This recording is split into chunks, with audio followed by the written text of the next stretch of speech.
My earliest memory happened when I was 5 years old, and it was terrifying.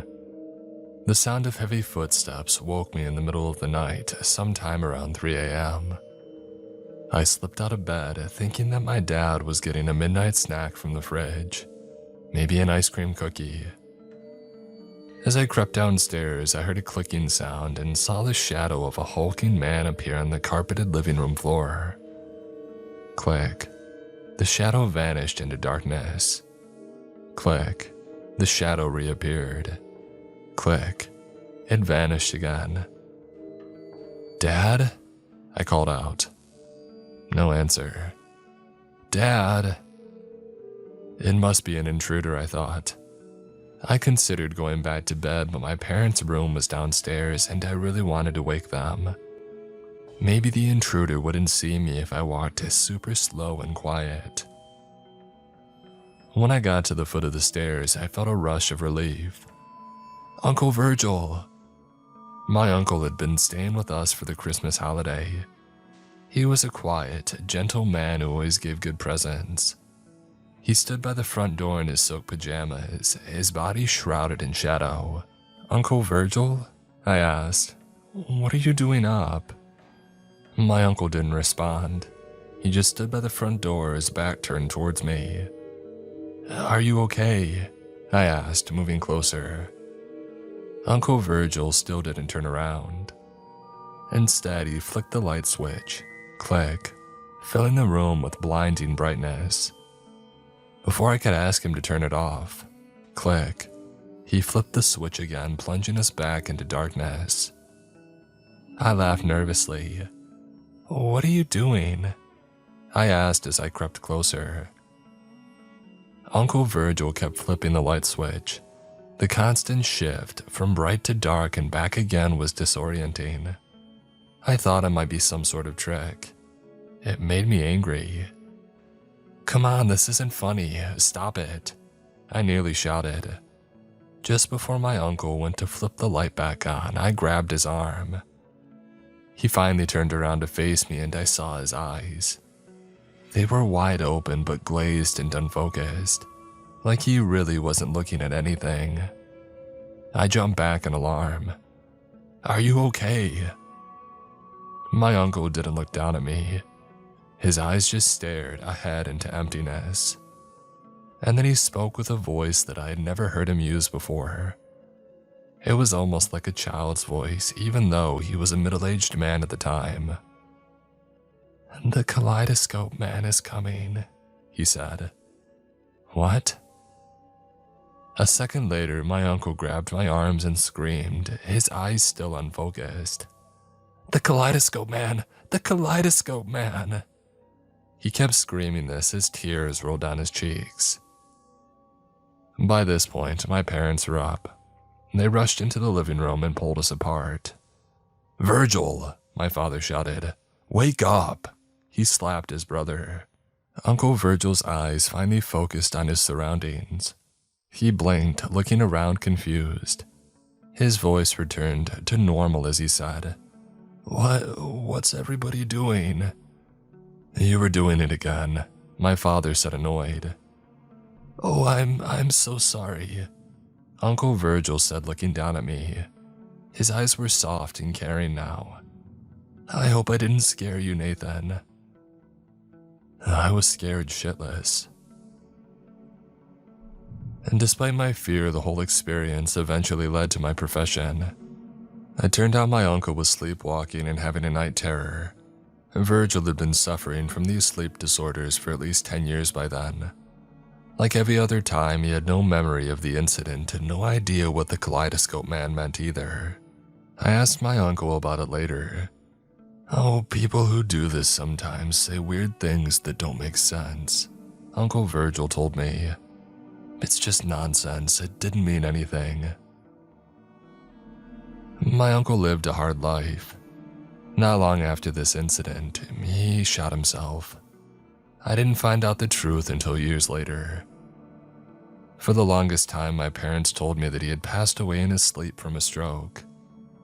Little did I know that Uncle Virgil rarely, if ever, got a whole night's sleep. He had worked at a physics lab called Particle 1 when he was younger, and he was the only survivor of an explosion at the facility. Someone at the lab had accidentally overloaded the electrical system, causing a massive power surge on the 4th floor where Virgil and 20 others were working. All of them died in the initial blast, except for my uncle. He was the only one inside a lead-lined storage room when it had happened. Even though the event didn't physically harm Virgil's body, it left him permanently disabled and battling a host of issues, from severe tinnitus to PTSD and survivor's guilt, and these in part led to numerous sleep disorders, like those that nearly made me crap my pants that cold December night when I was 5. As I grew older, I researched parasomnia such as sleepwalking, and I grew obsessed with them. I read everything from Freud's The Interpretation of Dreams to Why We Sleep by Matthew Walker, to countless Reddit posts where people describe their most vivid nightmares. I received my A-step from the American Academy of Sleep Medicine and eventually became certified as a polysomnographic technologist. Basically, I worked with doctors to evaluate and treat sleep disorders by conducting and analyzing overnight sleep studies. I worked at a place called Sunset Labs in a suburb of Atlanta, Georgia. It was a small windowless medical office with a monitoring room, a bathroom, and 3 bedrooms. I typically saw 3 patients a night, ranging in age from 8 to 89. I worked 5 nights a week from 8 p.m. to 7 a.m., sleeping or trying to sleep during the day. My friends joked that I was a vampire. Sometimes I wondered if I was becoming one. I didn't have a wife or kids, and I didn't even have a girlfriend. My profession wasn't all that conducive to a healthy romantic relationship, but still I loved my job. I was obsessed with trying to understand the mysteries of our subconscious life. We still know so little about something that takes up 1/3 of our existence, and my work helped thousands of people get a better night's sleep. I defeated many boogeymen plaguing children's nightmares. I saved people's sanity. I saved marriages. I helped save lives. Honestly, I would have continued my work until my dying day were it not for one patient. They arrived at 8:30 p.m. on a Tuesday. I met the father first. He reminded me of an accountant, very by the book. The man was bleary-eyed, still in his drab office attire and carrying a duffel bag. "Hi, I'm Austin. Is this the sleep place?" he asked. "Yeah, I'm Nathan," I said. "I'll be running the sleep study and you're the patient." "Oh no, it's for my daughter, Jackie." At that moment, a 16-year-old girl entered the front office. If her father looked sleep-deprived, this girl was phantom-like from insomnia. "Jackie, introduce yourself," her father said. "Hi." Jackie barely looked up from her iPhone as she spoke. She had a goth vibe, dressed in all black pajamas, jet black hair, and bangs that almost covered her eyes. I could see the stress bubbling behind her pale face. She was holding in a lot of anxiety. "Sorry for whatever havoc I might wreak tonight," she said. "Oh, that's okay. I'm all rested and ready to handle anything that comes my way," I said. This wasn't quite true. At that time, I had been suffering from mild insomnia. I kept waking up from a nightmare. I couldn't remember what it was about, but it always left me drenched in sweat and wide-eyed, clutching a pillow to my chest. Afterwards, I struggled to fall back asleep. Let me show you both to your rooms." I gave Austin and Jackie a quick tour of the facility. Jackie was my only patient for the night. She would be staying in room number 1 with all the sleep study equipment, while her father slept in room 2. It's required for a parent or parental guardian to stay overnight when the patient is a minor. "If there's anything you need, I'll be right across the hall," Austin told his daughter as he set his stuff down. "You should get a full night's sleep for once," Jackie told her dad. "I'm sure the doctor here can handle it." "I'll let you know if I need any help," I told Austin. "And I'm not actually a doctor.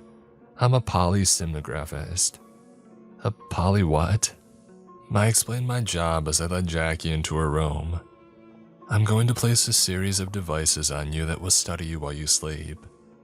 A shelf full of monitoring equipment lay next to the bed, all of which was needed for a complete analysis. Once Austin had entered the room dressed in his pajamas, I began my setup. I started by applying an O2 sensor to Jackie's finger. This will measure your oxygen levels while you sleep, I explained, and then I gave Jackie a belt to place on her chest, just beneath her breasts. What's this one do? That's an EKG for your heart rate, I said. Oh, she's been waking us up every night screaming, Austin explained. Sometimes she's up and moving around, slamming cupboard doors or babbling nonsense.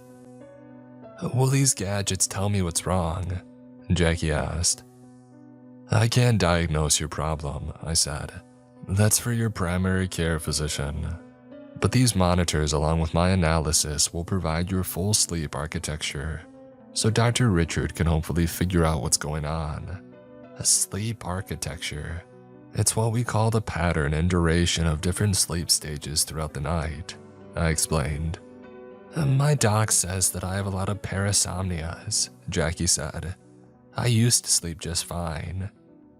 When did these parasomnias start? I asked, looking at her father. I placed an oxygen cannula around Jackie's face, sticking in tubes into her nostrils. This will check your breathing. They started about a month ago, Austin said, but they've been getting worse each week. It used to only happen once a night, but now she'll get up 4 or 5 times at least, sleepwalking or screaming or both. My wife and I often find her messing with the light switches. I looked up at Austin, intrigued. Turning them on and off. Yeah, Austin said. I bet you haven't seen anyone as messed up as me, Jackie said. Jackie, her father admonished her. Oh, I've seen plenty of strange cases, I said as I affixed a snoring sensor to Jackie's neck and EMG sensors to her legs and chin to measure muscle movement and tension. People with sleep paralysis, that's where you're awake but unable to move. I've seen folks who act out their dreams. It's most common in men over 50. I've even seen exploding head syndrome. That's where a loud sound snaps you awake. The noise isn't coming from the outside world, but from inside your head. Some people hear cymbals crashing, others hear an explosion. And Jackie looked nervous as I rattled off the numerous horrors of our subconscious mind. So did her father. And the point is, what you're experiencing is nothing new, I said, smiling. We'll be able to capture it and find a way to get you back to a good night's rest. I grabbed a tangle of wires with electrodes on their ends. Okay, now I'm going to paste these little sensors all over your scalp. Don't worry, the paste will come out the next time you shower. What are they for? An EEG, I explained. These will measure your brainwaves so that we can see what sleep stage you're in. Like if I'm dreaming or not. Exactly. As I began the long process of placing the electrodes on Jackie's scalp, I decided to change the subject. What are you studying in school? Mostly boring shit, Jackie said. Austin gave his daughter another daggered stare for the cursing. But I'm in AV club, which is really cool. They have an old red camera that we can borrow for our projects, Jackie said. Her YouTube channel is really popular, Austin said. She's got 1 million followers. Oh, it's more like a few 100,000. Wow, that's still really impressive, I said. I don't think I've ever received more than 12 likes on something that I posted online. What's the channel called? Urbex Chicks, Jackie said, offering no further information. It's her and a few other girls who do short documentaries on abandoned places in the Atlanta area, her father chimed in. They go through the history of each site and why it closed. She started it for a school project, isn't that right? Yeah, Jackie said. Very cool, I remarked. Yeah, she's super talented, Austin said proudly. One day you'll be seeing my daughter win Best Documentary at the Oscars. Dad, Jackie said, irritated. I'll have to check it out sometime, I said as I finished affixing the electrodes. Hey, don't forget to like and subscribe, Austin said. Dad! Now Jackie was really annoyed. What, isn't that what you always say? Yeah, but like a million times less lame. Okay, these go right beside your eyes, I told Jackie, holding out 2 electrodes. They'll check when you're in REM sleep, and do you know what that is? When I have nightmares, Jackie asked. Well, it's when you dream. I don't have dreams anymore, only nightmares. She wakes up screaming, her father offered. Do you ever remember these nightmares? I asked. No, Jackie said softly. It seemed like she had shrunk back into her shell in the last 30 seconds. I just remember feeling really anxious.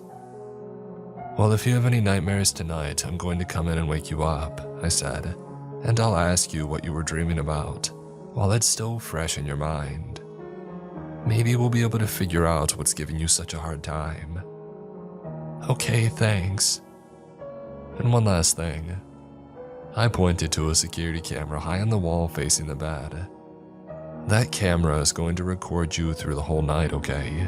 So I'll be able to see if you're sleepwalking or have night terrors, or any other disturbances. If you do, I'll come in and make sure that you get safely back into bed. And your father will be right across the hall if you're ever scared or need him for anything, okay? Jackie nodded. She looked tense, staring at the bed as if it were a dark cave. Now just get comfortable, or as comfortable as you can with all these wires on you. I know they're a bit much, I explained. Your father and I are going to leave the room now. You can read or listen to music for a bit to relax, but I would like you to turn the lights out and try to get some sleep by no later than 9:45 or 10. Okay? Sure. Jackie looked at her father worried. You look like a cyborg with all those wires, Austin said, trying to lighten the mood. Jackie smirked, pretending to be one of the Borg from Star Trek. You will assimilate. Austin laughed. Jackie handed him her cell phone. Here, get a picture of me. Austin took a series of photos while I returned to the monitoring station to ensure that all the sensors were capturing data. The station consisted of 3 separate computer screens, 2 of which displayed a series of graphs tracking all of Jackie's sleep architecture. Heart rate, O2, eye movement, muscle tension, etc. While the third showed the night vision CCTV feed. The graphs were simple, consisting of lines that ran continuously across the screen with occasional peaks or valleys. At least that's how they looked to the average person. But to my trained eyes, those graphs might as well have been a 3D picture of the sleeper. I had become so attuned to all the little fluctuations that I didn't even need to check the camera feed to know what sleep stage my patient had entered, or what parasomnia they were experiencing. By 9:30, Jackie was alone in the dark, reading something on her phone while lying in bed. Her heart rate had dropped to 64 beats per minute. Her muscles had relaxed and her eyelids appeared heavy. The EEG showed her brainwaves slowing down. She was entering N1, the first stage of sleep. This transition usually takes between 10 and 20 minutes. When I checked the night vision camera a few minutes later, Jackie's phone had fallen flat on her chest as her hand released it. She was officially asleep. The first couple of hours were perfectly normal. Jackie's readings couldn't have been any better. Her heart rate, breathing, and brainwaves showed that she had entered a state of deep sleep, right on schedule. Perhaps the family's parasomnia worries were overblown. Plenty of my previous patients believed their condition was far worse than it really was. As the time dragged on, I plopped my personal laptop onto the desk beside the sleep study monitors and I checked my email. And the monitoring system would alert me if any anomalous readings began to appear. I don't know when exactly, but at some point I opened up YouTube. I often listened to chill music playlists from the site on my headphones while I worked. As if the algorithm had been listening to my earlier conversation, I noticed a suggested video from Jackie's YouTube channel, Urbex Chicks, on the main page. It was titled Abandoned Mental Asylum. Oddly enough, somebody had posted the video only 2 hours earlier. It had 0 views. And curious, I clicked on it. The video was about an abandoned psychiatric hospital called Long Pines Mental Asylum, high in the Appalachian Mountains north of Atlanta. Jackie narrated its history as a series of old photos scrolled across the screen in a Ken Burns-style documentary. The hospital was a massive brick structure, built in the style of an old English manor complete with tall bay windows and Gothic stonework. It had a nice view of the forested valley below. Long Pines began as a convalescent home for people suffering from consumption in the 1890s, and later took on patients with various mental illnesses. It remained a working psychiatric facility for almost a century, finally closing its doors in 1998 due to budget cuts and a lack of patients. The cost to maintain such a remote facility was too great for most people to afford, and the grants that they had relied on for decades had finally dried up. Afterwards, many companies tried to turn Long Pines into a luxury hotel. All failed. Most projects fell through due to financial mismanagement, leading many to believe that the site was cursed. Others believed it was haunted.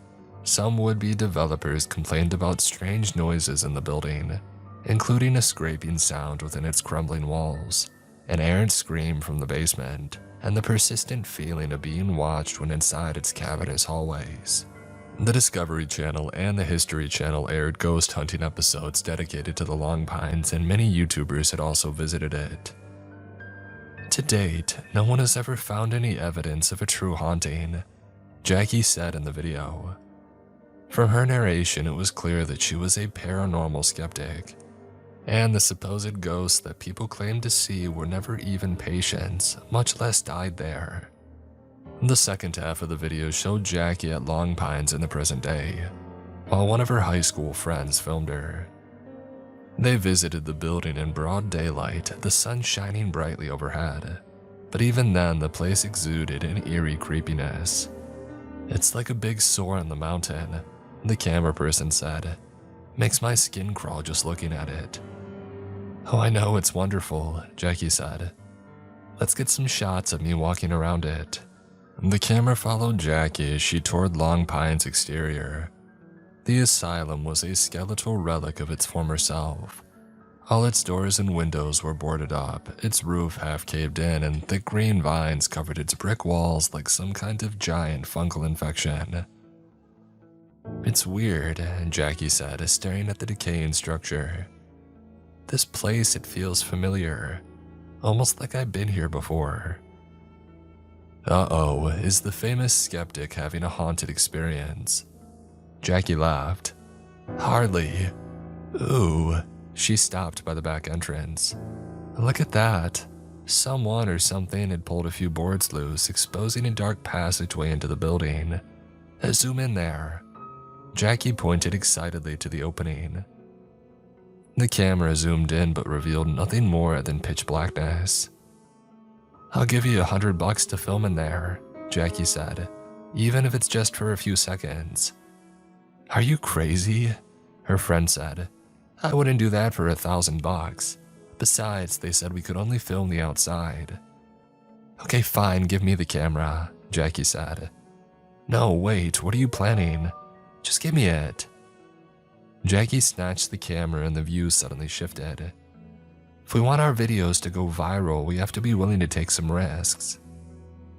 Jackie crouched down until she was level with the dark hole. The entrance was just big enough for her to squeeze through. I could hear a friend pacing with worry nearby. "Jackie, wait." On screen, Jackie's hand brushed aside some hanging vines, and then she entered the beeping. I paused the video and looked up from my laptop. Jackie's sleep readings had shifted dramatically in the last few seconds. Heart rate up, increased muscle tension, rapid oxygen intake. Her brain waves were spiking too. And then I checked the night vision camera feed. Jackie was out of bed facing the nightstand. She kept turning the bedside lamp on and off, on and off. Her eyes appeared open but unfocused, and clearly sleepwalking. I got up and rushed down the hall to Jackie's room, gingerly opening the door so as to not startle her. Jackie was still flipping the lamp on and off as I crept into the room. The constant change in light was disorienting. My eyes never had a chance to adjust to the gloom, and I kept getting momentarily blinded when Jackie turned the lamp back on. Click, click, click. "Jackie," I said in a soft but commanding voice. "Jackie, wake up." The girl showed no response.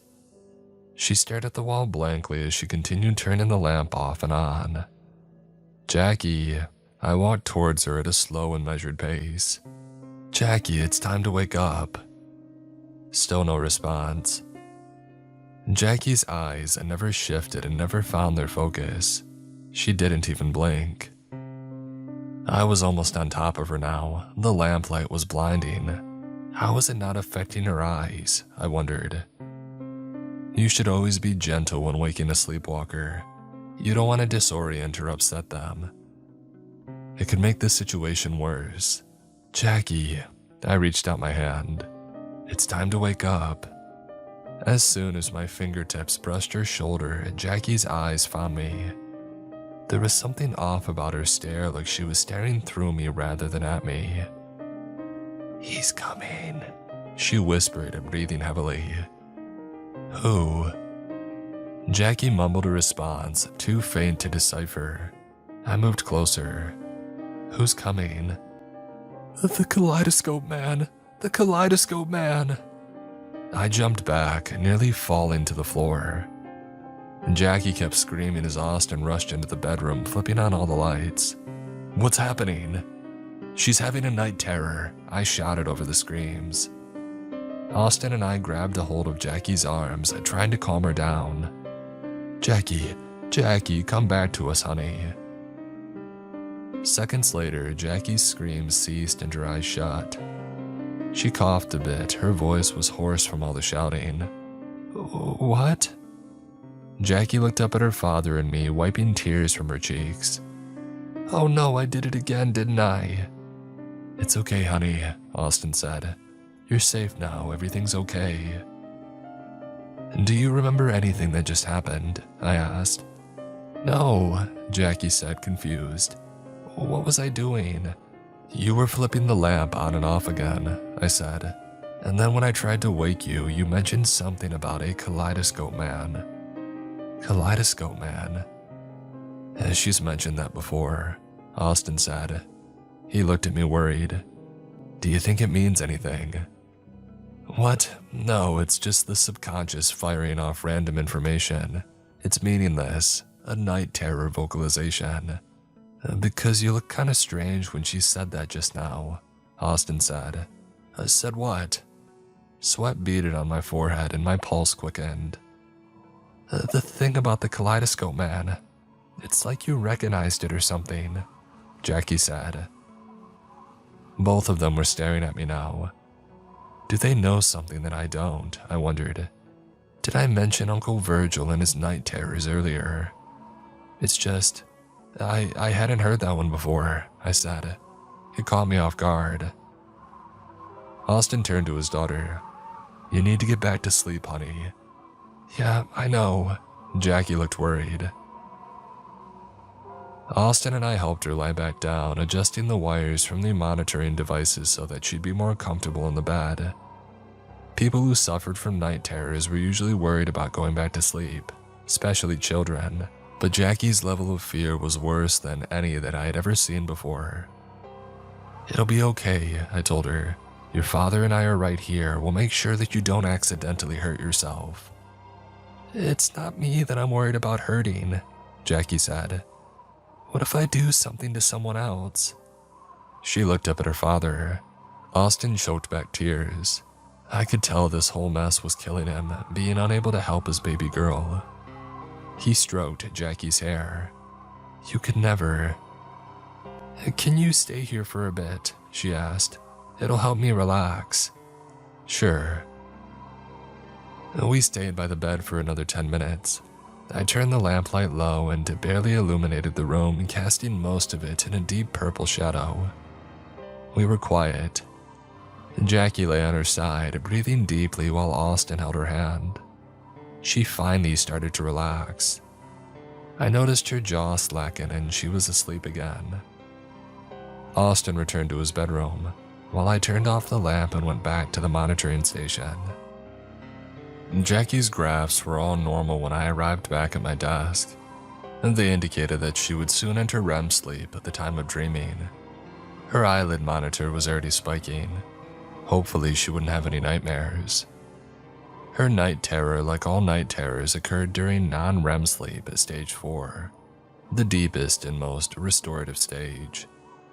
Stage 4 is a time when the brain and body are almost completely turned off, the closest that we come to death in our sleep. Technically, Jackie wasn't having a nightmare when she got up and started messing with the lamp. And yet, when she had mentioned the kaleidoscope man, it was like she was remembering something she had just seen. Something vivid. Something from a nightmare. In my experience, people just mumbled, incoherently screamed, and even grunted while having night terrors. The only other time I had heard somebody speak so clearly was that night that I found Uncle Virgil, and he used those exact words. I must have told Jackie about my uncle, I thought, probably when she was talking about her previous parasomnia experiences. It's the only way to explain such a unique term tied to my past, but I couldn't remember ever mentioning it. And years after my uncle's suicide, I had asked my father more about Virgil's strange behavior during his night terrors, particularly that term, the kaleidoscope man. Do you have any idea where he could have gotten that from? I had asked. Oh, your uncle suffered a traumatic brain injury, my father had told me. And that can cause people to say or do things that make no sense even when they're completely awake. And when we had first visited Virgil in the hospital after the explosion, he couldn't really communicate. We'd ask him a simple question like, "Do you want some water?" And he would respond with a weird phrase like, "The river flows only upward." And we could tell that he was trying to communicate, but the words were coming out all wrong. One of the things he said most often was the kaleidoscope man. "Does that hurt, Virgil? The kaleidoscope man hurts," he would say. "Can you squeeze your right hand for me, Virgil?" He would stare at the nurse and respond, "Tight, tight, the kaleidoscope man, tight." No one knew the origin of the term. Doctors suggested it was something from his early childhood, like a cartoon character. But I watched all the same cartoons with him, and I don't ever remember one called that. Maybe it was something from his work. I had asked my father. No, none of his coworkers recognized it either. But I thought that all of his coworkers died in the explosion. Well, his immediate coworkers, yes, but there were plenty of other people who worked on other floors at that physics lab, and they knew about the work that Virgil's team was doing. It had nothing to do with kaleidoscopes or prisms or anything like that. What were they working on? I'd asked. They were experimenting with something called quantum nodules, I think. Trying to find a new state of matter. It all sounded like Greek to me, my father had said. As I grew older, I looked up the place where Uncle Virgil worked, Particle 1. I read every online article that I could find about the research facility, from Wikipedia to scholarly journals to random Reddit posts. They said the lab had studied phenomena such as electron diffraction, atomic spectra, and quantum tunneling, whatever those meant. But there was one field of study that stood out. It was never confirmed, just a rumor posted on message boards. The rumor was that Particle 1 was trying to produce dark matter via a high-energy collider, a machine that pushes particles to their very limits. Supposedly, this experiment caused the explosion that blew up the 4th floor, the one Virgil had barely survived. Some Redditors even claimed it had ripped a hole in the fabric of reality, letting something, some kind of dark energy, slip silently into our world. Or so the rumor goes. I found no evidence of a collider in any official article about Particle 1 Labs. If one existed, it would have been massive, taking up miles of space and costing billions of dollars. It wouldn't have fit on one floor of their building. I came to a definitive conclusion years ago. A power surge had caused the explosion and nothing more. Life isn't always some grand conspiracy. I checked the sleep monitors. Everything was back to normal. Jackie was still in stage 4, her heart rate and breathing at their lowest levels so far. Good. Hopefully that night terror earlier was the last of tonight's entertainment, I thought. Speaking of entertainment, my eyes fell upon the Urbex Check YouTube video that I was playing earlier. It was still paused at the moment that Jackie entered the Long Pine Sanitarium. Who would have posted that video and why tonight, I thought. Was it one of the other girls on her team? Did Jackie even know about the post? She didn't mention it earlier when we were talking about her channel. And why post something where they were clearly breaking the law? I would tell Jackie about this when she wakes up tomorrow morning. I didn't want her to get in trouble. But for now, I clicked play on the YouTube video and the footage continued from Jackie's POV as she entered the pitch-black interior of Long Pine's mental asylum. There was some coughing, then Jackie clicked on a camera-mounted light, illuminating the crumbling foyer. Millions of dust motes danced in the air. "What do you see?" her friend asked from outside. Nothing." Jackie coughed some more. "Just old junk." She panned the camera around, revealing broken and rotten furniture. Chairs, shelves, wardrobes. Jackie walked forward, entering a hallway connected to the foyer.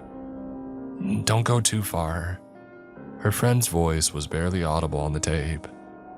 "I'm just gonna take a quick look around," Jackie responded. Her camera light shone upon a series of decaying prison cells connected to the hall.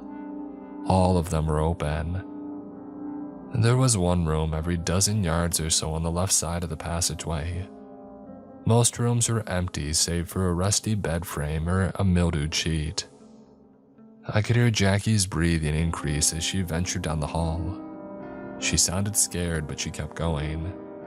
It was almost as if something was compelling her to continue. As soon as her camera lit up its interior, she gasped. Someone had scrawled complex mathematical equations and crude drawings all over the walls in black crayon. Many images were violent, stick figure beheadings and amputations, machine guns firing a hail of bullets, a mushroom cloud. Other drawings were straight out of a horror show. People with extra arms and heads spouting from their bodies. A disembodied mouth full of row upon row of sharp teeth, like a shark's jaws. Whoever stayed in this cell was both a madman and a genius. The image became jittery. Jackie's hand must have been shaking as she held the camera. Her breathing quickened. "Get the hell out of there," I said aloud, as if Jackie were inside the hospital at that moment and not sleeping peacefully down the hall. Thankfully, Jackie didn't enter the cell, but her camera fell upon a manila folder lying on the floor next to the doorway. She grabbed this folder and ran out of the building. It took a moment for the camera to adjust to the bright sunshine outside. The pleasant mountainside couldn't have been more different from the oppressive darkness that Jackie had just left. "What the hell were you doing in there so long?" Jackie's friend asked as she came outside. She was on the verge of panic, holding her iPhone. "I was about to call the cops." Jackie handed the camera back to her friend. "Hey, it's okay, I'm fine. Here, film this." The POV shifted to show Jackie holding the mildewy folder that she had grabbed. "I think these are medical records." She was correct, and my jaw dropped when I saw the patient's name on the cover. Virgil Gibson. Jackie opened the folder. There was my uncle's photo, but it was all wrong. He was wrinkled and balding. Wisps of gray hair stuck to his liver-spotted head. Virgil had grown old. Impossibly old for somebody who had died at the age of 40. And Jackie flipped through the pages. "Whoa, it says here he disemboweled a man. They found him eating the man in his apartment. Disgusting." My parents had lied. Uncle Virgil had never killed himself. He was locked away in a mental institution for murder. He spent decades there and nobody in our family had ever visited him. Jackie read from one of the many doctor's reports in the folder. The subject exhibits signs of paranoid delusion combined with schizophrenia and megalomania. Claims to be an interdimensional being that he calls the Kaleidoscope Man who controls him in his sleep. Yo, this is some wild stuff. How had Jackie not mentioned any of this earlier, especially after I had asked her about the Kaleidoscope Man? Did she forget this whole event had happened? In the video, Jackie kept flipping through the pages. Looks like they didn't know how to treat him. He bounced around from one facility to the next before he landed here. A patient suffers from sleepwalking, often turns the lights on and off in his sleep in a specific pattern. A specific pattern like Morse code, her friend asked. I paused the YouTube video, my hand shaking. This was too much. I mean, this can't be real, I thought. I went over to the monitor that was recording Jackie's sleep. I rewound the footage to the beginning of her sleepwalking night terror incident. I rewatched Jackie slip out of bed and then turn the lamp on and off, on and off. It was a pattern. I pulled out a notepad to jot it down. There were times she quickly turned the light on that could correspond to a Morse code. Dot. And then there were times that she would leave it on for a few seconds before switching off. A Morse code, dash. I had to rewatch the whole sequence a few times to get the pattern. Dot dot dash, dot dot dot dash, dot dot. And then the cycle repeated over and over. Perhaps the girl from the video was correct. Could it be Morse code? If it was, a quick Google search revealed the answer. It was a single word. Dot dot dash dot dot dot dash dot dot. Translated to FEED. Feed. All of a sudden I heard beeping again. Jackie's sleep monitors were going haywire. Brainwaves spiking, heartbeat racing, muscle tension at maximum. If this were a parasomnia, it was the biggest one that I had ever seen. I switched the night vision camera footage back to its live feed. Jackie was out of bed again, eyes wide and blank. She started ripping the sleep monitoring devices from her body, tearing out clumps of hair as she removed the electrodes from her scalp. And then the camera feed cut out. I jumped out of my chair and rushed down the hall to her bedroom. Jackie! But she wasn't there. All of her monitoring devices lay on the floor. She had removed them lightning quick. Jackie! A scream pierced the quiet. But it wasn't Jackie's scream, it was a man's scream. I ran across the hall, ripping open the door to Austin's bedroom. It was so bright that I immediately shut my eyes, fearing that I would go blind. Austin! I called out. No response. Why are the walls red? Did they repaint the room? Austin! I called out again. What's going on? Where's Jackie? The screams were so loud that they rattled my brain. I had never heard such agony before. It was guttural, animalistic. I had to see what was going on, and so I cracked open my eyes just a sliver. The light felt like it was burning my retinas. Austin lay in bed, soaked in blood. Blood covered everything in the room, even the walls, and now repainted in death. There was so much blood, too much for just one person. And it was all flowing up towards the ceiling, as if gravity had suddenly reversed. The river flows only upward. My uncle's words echoed in my head. Please make it stop, Austin cried. Jackie stood over her father. I saw her bloodied arms pulling out his intestines like she was coiling a slimy rope. It was so methodical, so lifeless. Jackie! But when I tried to look at her face, I only saw a series of brilliantly colored lights, constantly shifting between fractal patterns, too bright to focus on and too complex to comprehend. I nearly went blind when I saw that face. I could feel my sanity slipping away. The whole world was suddenly too much to handle, too frightening to be real. I screamed and screamed and screamed and woke up screaming on the bloody floor, Austin's pale, lifeless body staring at me. And they say I never had a patient named Jackie, only a man named Austin. He came in that night for a routine sleep study. They say that I was suffering from insomnia, that I hadn't had a whole night's sleep in weeks, perhaps even months. They say they found me lying next to Austin, my arms wrapped around his intestines, a bloodied knife on the floor. I told them about the kaleidoscope man and my Uncle Virgil. They noted my family history of psychosis. I told them about Jackie and the YouTube video at Long Pines.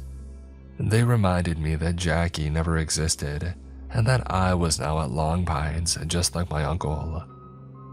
They locked me up in here, told me that I would likely never return to the outside world, but I would get better in time with the proper medicine and treatment. But they don't see him visit me each night, whispering commands.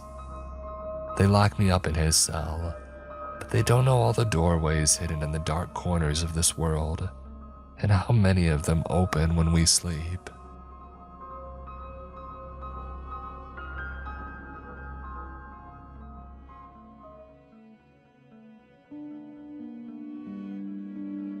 This episode is sponsored by BetterHelp. October is often known as spooky season, where we shine the spotlight on all things scary. But on October 10th, it was also World Mental Health Day. So why don't we showcase the therapists that make a difference and make the world a better place? Therapy has made many positive changes in my life, and I just wanted to say thank you to all therapists out there. If you're interested in giving therapy a try, BetterHelp is a great option. BetterHelp therapists work according to a strict code of conduct and are fully licensed in the United States. The right therapist can change everything, and BetterHelp has 12+ years of experience in matching people to the right therapist. With over 30,000 therapists, BetterHelp is the world's largest online therapy platform, having served over 5 million people globally. And it works, with an average rating of 4.9 out of 5 for a live session based on over 1.7 million client reviews. This World Mental Health Day, we're celebrating the therapists who have helped millions of people take a step forward. If you're ready to find the right therapist for you, BetterHelp can help you start that journey. Our listeners get 10% off their first month at betterhelp.com/Mr. Creeps. That's better, HELP.com/Mr. Creeps.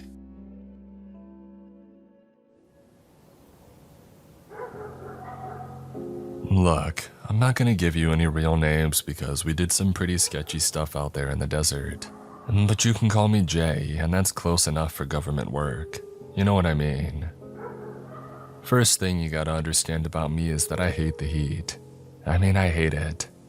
Can't stand the sun beating down on you like some angry god trying to melt your brain into soup. And I'm never ever going back to the Southwest. Not for all the green chili and hatch. Not for all the silver and the sandias. Not for nothing. You see, I still get these nightmares, man. They come when the sun's getting low and turning all orange and nasty. When those clouds light up like cotton candy at some twisted carnival. In these dreams, I'm back out there sweating bullets, and there are these things. Dark things deep underground in the desert. And the heat's like molten lead pouring over everything. I wake up drenched in sweat even when it's snowing outside my apartment here in Portland. But back in 2005 when I was 19 and thought that I was hot stuff, dude, I thought nothing bad would ever happen to me. Had that bravado that comes with being young and stupid, you know. Thought I was invincible. Thought the world owed me something just for showing up. I was living in a town in New Mexico. Not gonna say which one, it's safer that way. And I was couch surfing, staying with some shady people, and doing whatever odd jobs I could find to keep myself in ramen and weed money. You see, I had been on the outs with my parents since I came out to them the year before. I told them straight up, look, I'm not super picky. Sometimes I like hot dudes and sometimes I like hot chicks. Real diplomatic like that. My folks completely flipped out. I started going on about sin and hell and how I was gonna burn for eternity. You would have thought that I had told them that I was gonna become a serial killer or something. So they kicked me out when I turned 18. And there I was, just being young and dumb in the high desert. Hanging with my friends, getting blazed, and thinking that I had all the time in the world to get my life together. The heat was always there, pressing down on you like a weight, making everything shimmer and dance in the distance. But I figured that I would adapt, Figured I would grow into it like a lizard or something. I was zonked most of the time anyway, so the heat just felt like part of the haze. Plus I was 19 and immortal, right? What could go wrong? Holy crap, man, if I could go back in time and slap some sense into that kid. But everybody thinks that, So I'm living this hand-to-mouth existence, right? Doing landscaping one day, helping somebody move the next, whatever kept me in gas money and munchies. But the work was drying up faster than spit on a sidewalk in July, and I was getting desperate. That's when my dealer, let's call him Miguel, told me that he knew a guy who had some work. Under the table stuff, good money. No questions asked. It's like manual labor, Miguel said, passing me this gnarly joint that tasted like it was rolled in old socks. But it pays cash and it pays good. I was blazed enough to think this sounded legit, and so I said, "Sure, hook me up." The meeting was at this rundown diner on the outskirts of town. The kind of place where the coffee tastes like it was filtered through dirty gym socks and the pie looks older than the waitress. I headed in around 2 in the afternoon, sweating through my shirt after walking across town. The guy was sitting in a back booth, and dude, he was off. Like seriously off. Skin as pale as a fish belly, which was trippy as hell because everybody out here gets burnt to leather just walking to their mailbox. His eyes were this pale blue, so light that they were almost white, like looking into winter ice. But his hair was jet black, slicked back with so much pomade that it looked like an oil spill. "You must be the young man Miguel recommended," he said in a voice that sounded like it came from the bottom of a well. No accent that I could place, just flat. "He tells me you work well and keep your mouth shut, and don't make waves." "Yeah, that's me," I said, sliding into the booth across from him. The vinyl was cracked and sticky, and I could feel my thighs already starting to sweat against it. "What kind of work are we talking about?" He leaned forward, and I swear the temperature dropped to 10 degrees. "Oh, desert work. Manual labor. You and a small crew will drive out to a remote location, spend one night camping, complete a job, and return. The pay is $10,000. My brain practically short-circuited. 10 grand for one night of work. I was making maybe 300 a week when I was lucky. This job had more red flags than a Chinese parade, but for 10 grand, I was in. "What's the catch?" I asked because I wasn't totally stupid. "No catch. Just hard work in difficult conditions. You'll need to be prepared for the heat." His pale eyes fixed on mine, and I felt like a bug under a microscope. "Can you handle the heat?" The way he said it made my skin crawl, but for $10,000, man, that was like hitting the lottery. "Yeah, I can handle anything," I lied. He slid a business card across the table. It was blank except for an address. "Tomorrow morning, 7 a.m. sharp. Don't be late." And just like that, he stood up and walked out, leaving me sitting there wondering what the hell I had just signed up for. The next morning, I walked up to this warehouse on the industrial side of town. The kind of place that looks abandoned but has too many fresh tire tracks in the dirt to actually be empty. The sun was already making the asphalt shimmer, and it wasn't even 8 o'clock yet. There was a white box truck parked outside and 3 other guys standing around looking about as confused as I felt. "Orale, this is some serious hardware," said this stocky Hispanic dude with tattoos covering his forearms. He stuck out his hand. "And Pedro, "Jay," I said, shaking it. His grip was solid, calloused from real work. The other Hispanic guy introduced himself as Xavier, a quiet type with intelligent eyes that seemed to take in everything. And then there was Red, who had that weathered look of someone who had spent his whole life under the desert sun. Native features, but I had no idea which tribe. And finally Kate, who I could tell right away was the Jefe, the boss lady. Short, built like a fire hydrant, with arms that looked like she could bench press a Honda. "All right, listen up," Kate said, ticking off items on a clipboard. "It's a 3-hour drive to the site. We're packing food, water, and camping gear because we're staying overnight. This is serious business, not some weekend camping trip. Anyone who can't handle that needs to walk away right now." Nobody walked. "Good, now load up." She started directing us to load the equipment into the back. A winch, a sledge, coils of rope as thick as my wrist, pulleys, camping gear, enough water jugs to fill a swimming pool.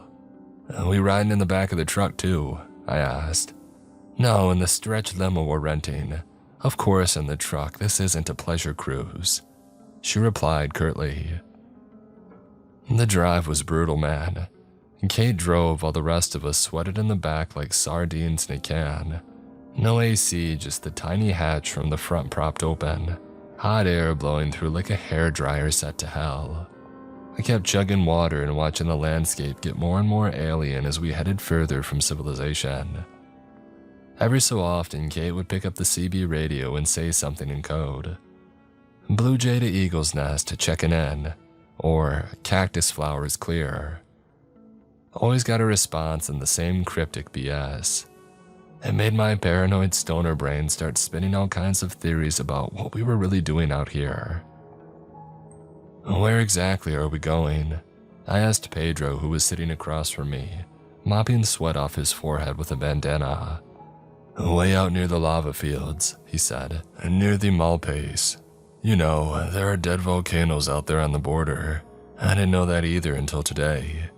Xavier looked up from where he had been staring at the equipment. "Volcanic activity stopped maybe 3,000 years ago, left behind all these lava tubes and formations. It's the perfect place to hide things." "Hide what?"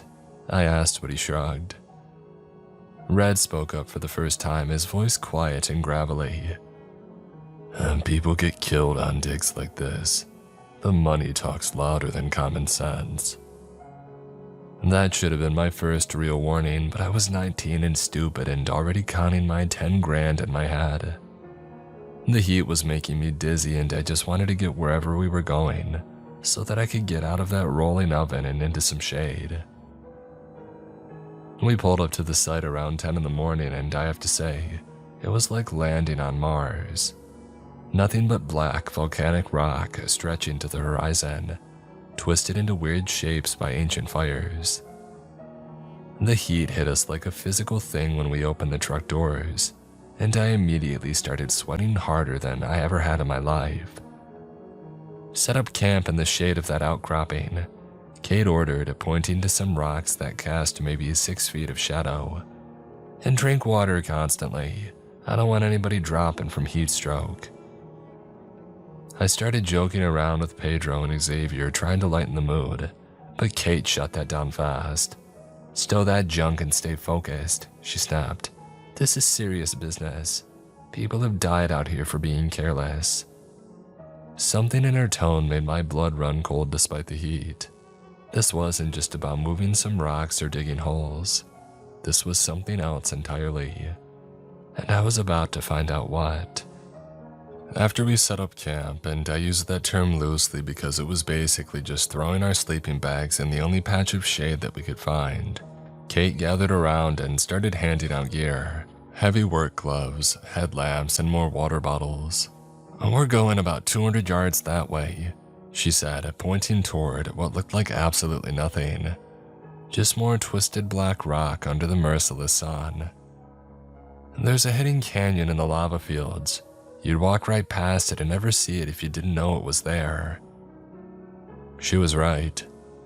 We trudged through the heat for a few minutes, sweat pouring off of us like we were melting, and I was starting to think that she was leading us to our deaths when suddenly the ground just opened up. 1 second we're walking on solid volcanic rock. The next there's this crack in the earth maybe 6 feet wide, with boulders and overhangs creating natural cover. "Whoa," Pedro muttered, peering down into the darkness. "How the hell did anyone find this place?" Kate went down first and then called up for us to follow. The canyon was maybe 30 feet deep, and the second that I hit bottom, the temperature dropped at least 15 degrees. It was still hot as blazes, but compared to the surface, it felt like walking into air conditioning. "This way," Kate said, leading us toward what looked like a crack in the canyon wall. As we got closer, I realized it was actually the mouth of a cave. A lava tube probably formed when molten rock flowed through here thousands of years ago. Xavier was running his hands along the entrance. "This isn't natural," he said quietly. "Someone carved this wider. Look at the tool marks." He was right. The edges of the opening had been chiseled and smoothed, widened from whatever natural formation had been there originally. "A Spanish colonist," Kate said, switching on her headlamp. "We're here to dig up some artifacts they left behind." And that's when it hit me what we were really doing out here. "Oh crap," I said, the reality sinking in through my heat-addled brain. "We're grave robbers, aren't we?" Kate shrugged. "I'd call it archaeological recovery. But yeah, basically, you got a problem with that." I thought about the 10 grand waiting for me and I shook my head. "Nah man, dead Spanish dudes don't need their stuff anymore, right?" "I've worked a couple of sites where people got hurt doing exactly this kind of off-the-books digging," Red said, looking at me with a serious gaze. "We need to be careful." We headed into the lava tube, our headlamps cutting through absolute darkness. The cave opened up into a section that was wider than I expected, maybe 40 feet across, with a sandy floor and a massive stone ceiling that disappeared into black above our lights. The walls were rough volcanic rock, but they had been carved out in places, smoothed and shaped by human hands. "Start digging here," Kate said, pointing to a spot in the center of the cave floor where the sand looked different, darker, more compacted.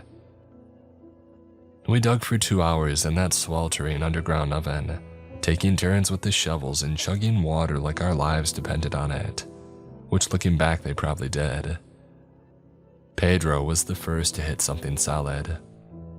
"Got something," he called out, scraping sand away with his hands. "Big something." What we uncovered, it made my blood run cold despite the heat.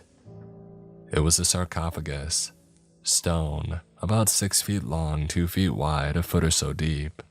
But it wasn't like any Spanish artifact that I had seen in museums or textbooks. This thing was weird. The stone was some kind of dark volcanic rock, almost black, covered in carvings that hurt to look at. No Spanish writing or crosses or anything Christian. These were symbols that seemed to twist and writhe in the light of our headlamps. "That don't look Spanish to me," Xavier said, echoing my thoughts. "A Spanish colonist found a lot of indigenous artifacts," Kate said, but even she sounded uncertain. "Probably Anasazi or Pueblo, pre-Columbian." Red was standing at the edge of our excavation, staring down at the sarcophagus with a curious expression. "That's not Anasazi," he said quietly. "That's not Pueblo.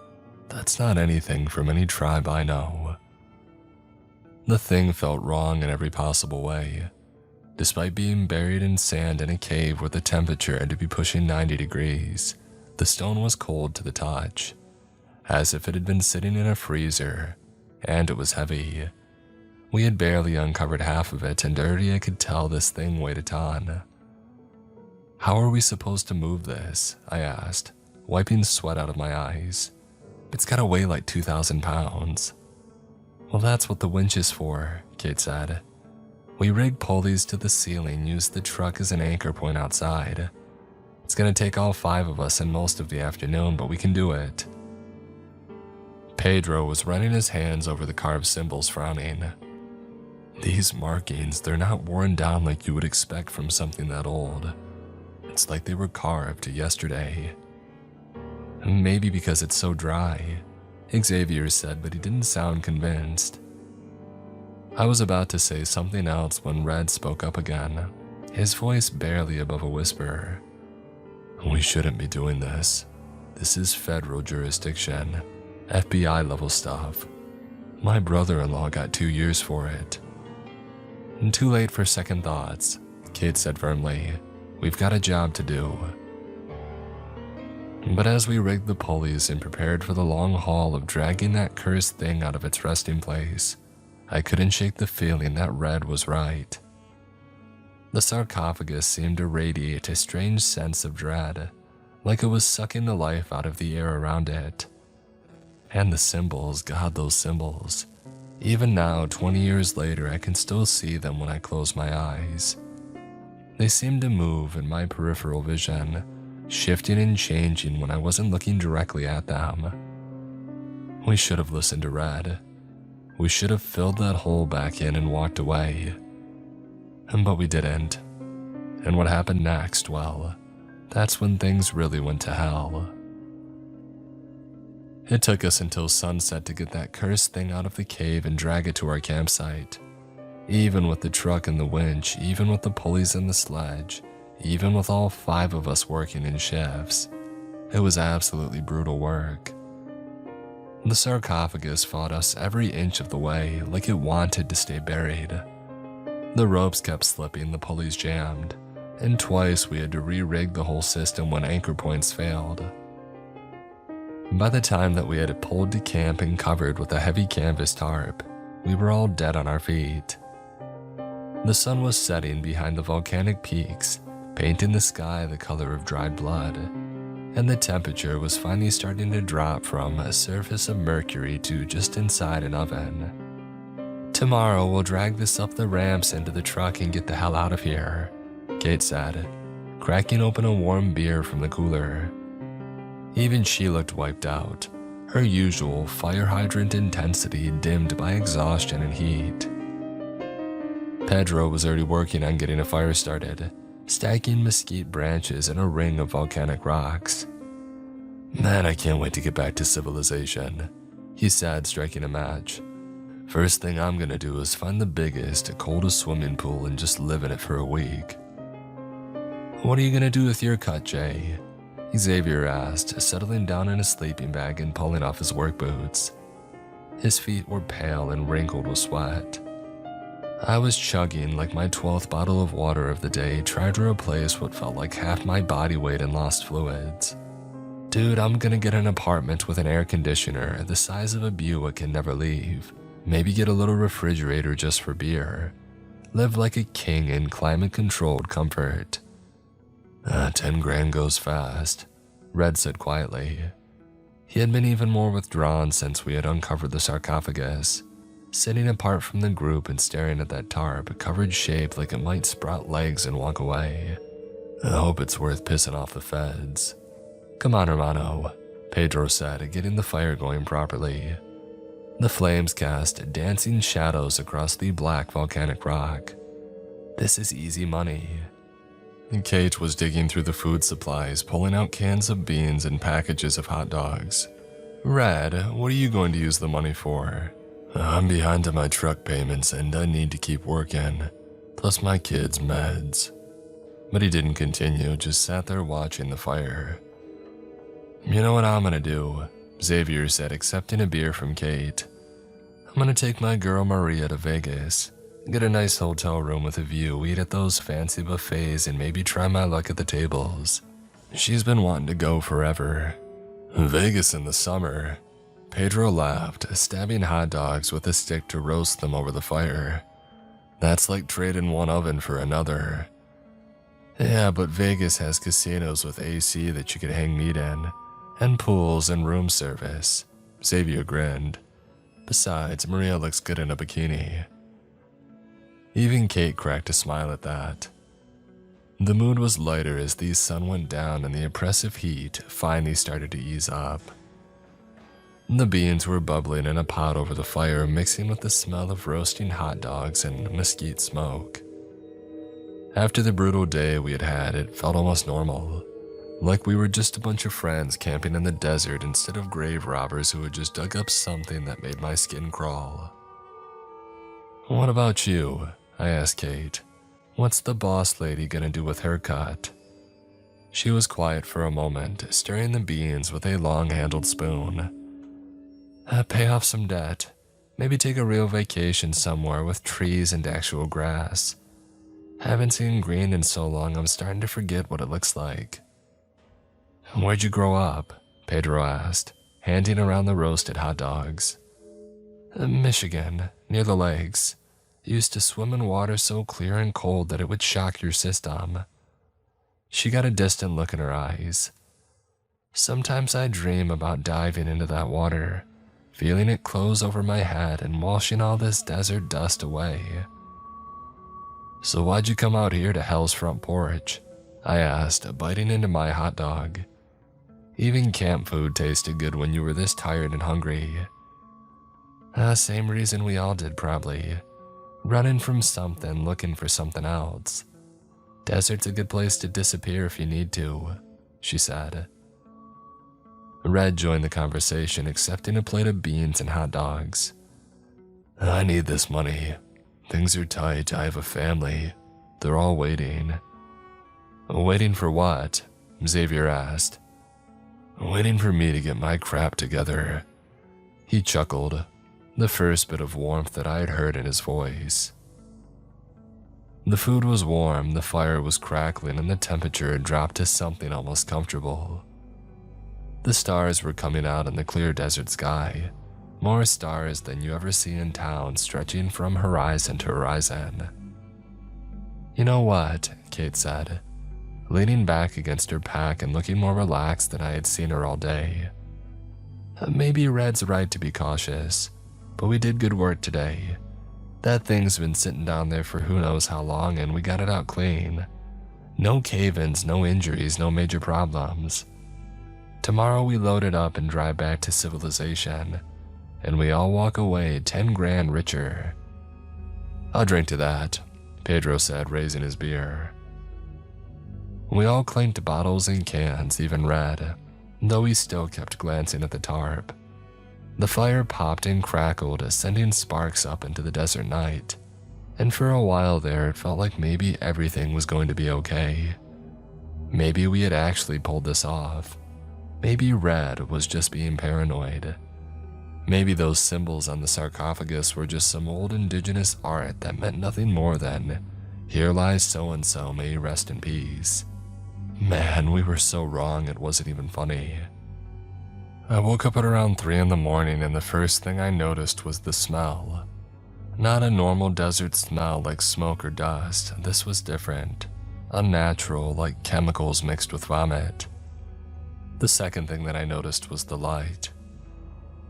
There was this glow coming from under the tarp covering the sarcophagus. Not bright, just a dim pulse like a dying flashlight. But the color, man, I can't even describe it properly. It wasn't red or blue or green or any color that has a name. It was the color of fever dreams and bad acid trips. The color of things that couldn't, no shouldn't exist. I sat in my sleeping bag, rubbing my eyes, thinking maybe that I was still dreaming. But it was real. The smell sharp enough to make me wince. The fire had died down to glowing embers, and everyone else was still asleep around the camp. Everyone except Pedro. "Pedro," I whispered. His sleeping bag was empty. And that's when I heard it. A grinding sound like stone scraping against stone, coming from under the tarp. Slow, deliberate, like something heavy being moved by something that didn't care about making noise. The glow under the tarp pulsed brighter and the grinding got louder. I should have woken the others, should have grabbed Kate and shaken her awake, should have started yelling. Instead, I just sat there like an idiot, watching that impossible light seep through the canvas. and then the grinding stopped. The quiet that followed was worse than the noise. It was the kind of silence that presses against your eardrums, thick and heavy and full of waiting. Something moved in the darkness beyond our camp. Something big. "Pedro!" I called out, louder this time. My voice cracked like I was 12 years old again. A scream answered me from somewhere out in the lava fields, high, terrified, and human. It started as Pedro's voice. I would know that voice anywhere after spending all day working next to the guy, but it changed as it went on. It got higher, more animalistic, like he was being torn apart while he made the sound. And then it cut off. The silence came back, and that awful smell and that pulsing light under the tarp that hurt to look at. What the hell? Kate was sitting up now, reaching for the flashlight beside her sleeping bag. "Don't," I whispered, but she was already switching it on, sweeping the beam across our campsite. The tarp had shifted. The sarcophagus was partially uncovered, and even in the dim light, I could see that the lid was open. Not just cracked open, but wide open, like the jaws of some stone predator. The symbols carved into the sides were glowing with that nameless color, pulsing in rhythms like a heartbeat. "Where's Pedro?" Xavier was awake now too, his voice tight with fear. Another scream echoed from the darkness further away this time. Definitely human at first and then dissolving into something else. Something wet and broken. Red was on his feet, grabbing his boots. "We need to go right now." "Go where?" Kate demanded, but she was already moving, stuffing her sleeping bag into her pack. "What is happening?" A shadow moved at the edge of our firelight. Not the shadow of a person. Too tall, too wide, and moving in ways that were hard to follow. "The truck," Red said urgently. "Get to the truck." But I couldn't move. I was staring at that open sarcophagus, at those glowing symbols, at the absolute darkness inside where something had been lying for God knows how long. The smell was getting worse, seeping into my pores and making my eyes burn, and I realized that I was shaking uncontrollably. That's when I heard Xavier scream. He was trying to run toward the truck when something massive erupted from the shadows. One second he was there, the next he was airborne, thrashing and yelling as something huge dragged him into the dark. His screams echoed in the night, raw and getting fainter and more desperate until they turned into that same wet, animalistic bleating that I had heard from Pedro. "Run!" Kate yelled. "Everyone run!" Red was already moving, sprinting toward the truck. I tried to follow, but my legs felt like jelly, and the oppressive darkness was making it hard to think and hard to breathe. Behind me, I could hear something large moving through the camp, displacing rocks, getting closer. I stumbled after Red, tripping over volcanic debris. He had maybe a 20-foot head start when the shadow caught him. I saw it happen in the corner of my eye. This massive dark shape flowing over the ground like a liquid nightmare. Red didn't even have time to scream before it wrapped around him and yanked him sideways into the darkness. There was a wet tearing sound, like shredding meat, and then nothing.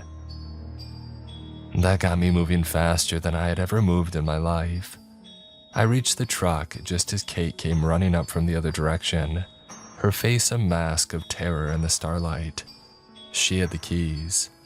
"Get it started," I said, throwing myself into the passenger seat. Her hands were shaking so badly that she dropped the keys twice before getting them in the ignition. The engine turned over on the third try, headlights cutting through the darkness. "Where are they?" she whispered. "Where is everybody?" I didn't answer, couldn't answer, because I could see shapes moving in our headlight beams. Strange shapes that shouldn't exist, and I knew exactly where everybody was.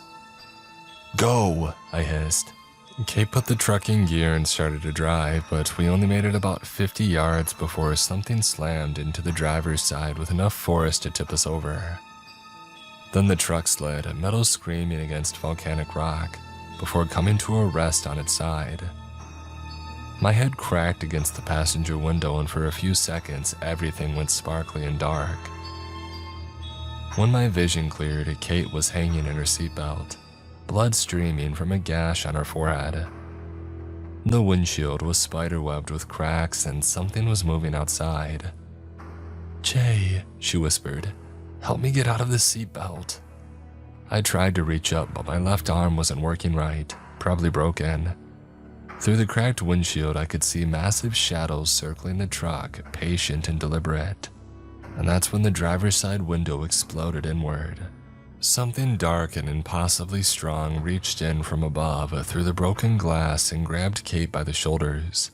Her seatbelt snapped like tissue paper, and she started screaming as whatever had her began dragging her through the window frame, folding her like a lawn chair. "Jay," she screamed, her face appearing in the truck's lights for just a second. Blood covered her features like a crimson mask, her eyes wide with absolute terror. "Help me!" But then something jerked her back into the darkness, and the screaming started in earnest. High and desperate at first, and then dissolving into those same inhuman sounds of abject terror and pain that I had heard from the others. The sounds of being torn apart by something that took its time. I lay there in the overturned truck, listening to Kate die, too broken and terrified to move. The headlights were still on, pointed at crazy angles, illuminating patches of volcanic rock and shadow. And in those shadows something moved. Something big, something hungry, something that had been waiting in the dark for thousands of years. The screaming stopped. Everything went quiet except for the tick of cooling metal in my own panicked breathing. I waited there for what felt like hours, sure that any second something was going to reach through the broken windows and drag me out to join the others. But nothing happened. The shadows moved and shifted, but they kept their distance from the truck. Maybe it had had enough for one night, or maybe it was just savoring the fear, letting me marinate in terror before the final course. I don't know why it didn't take me. But as the hours passed and the sky started to lighten, the shadows began to fade. By the time the sun came up, painting the desert in shades of gold and red that reminded me too much of that impossible light under the tarp, I was alone. Completely, utterly alone. It took what felt like forever to crawl out of the truck. My left arm was definitely broken, and I was pretty sure that I had a concussion, but I could walk. Sort of. I grabbed a half-empty bottle of water and I stood up. I must have been in shock when I started walking toward the road, leaving behind the overturned truck, the empty campsite, and the cursed sarcophagus with its lid hanging open like a stone mouth that had finally finished feeding. I walked for 2 hours in the desert heat before a state trooper found me, half dead from dehydration and babbling about monsters in the dark. They took me to the hospital, and for the better part of a day, a pair of grim-faced detectives asked me the same questions over and over, making it clear they thought that I was either high, crazy, or a murderer. I told them that we had had an accident, a vehicle rollover. The others had wandered off in the dark looking for help, and they never came back. Search and rescue found the truck but never found any bodies. They never found the box either, or at least they didn't say. And then just as they were getting ready to haul me to a county jail cell, he showed up. The pale man from the diner.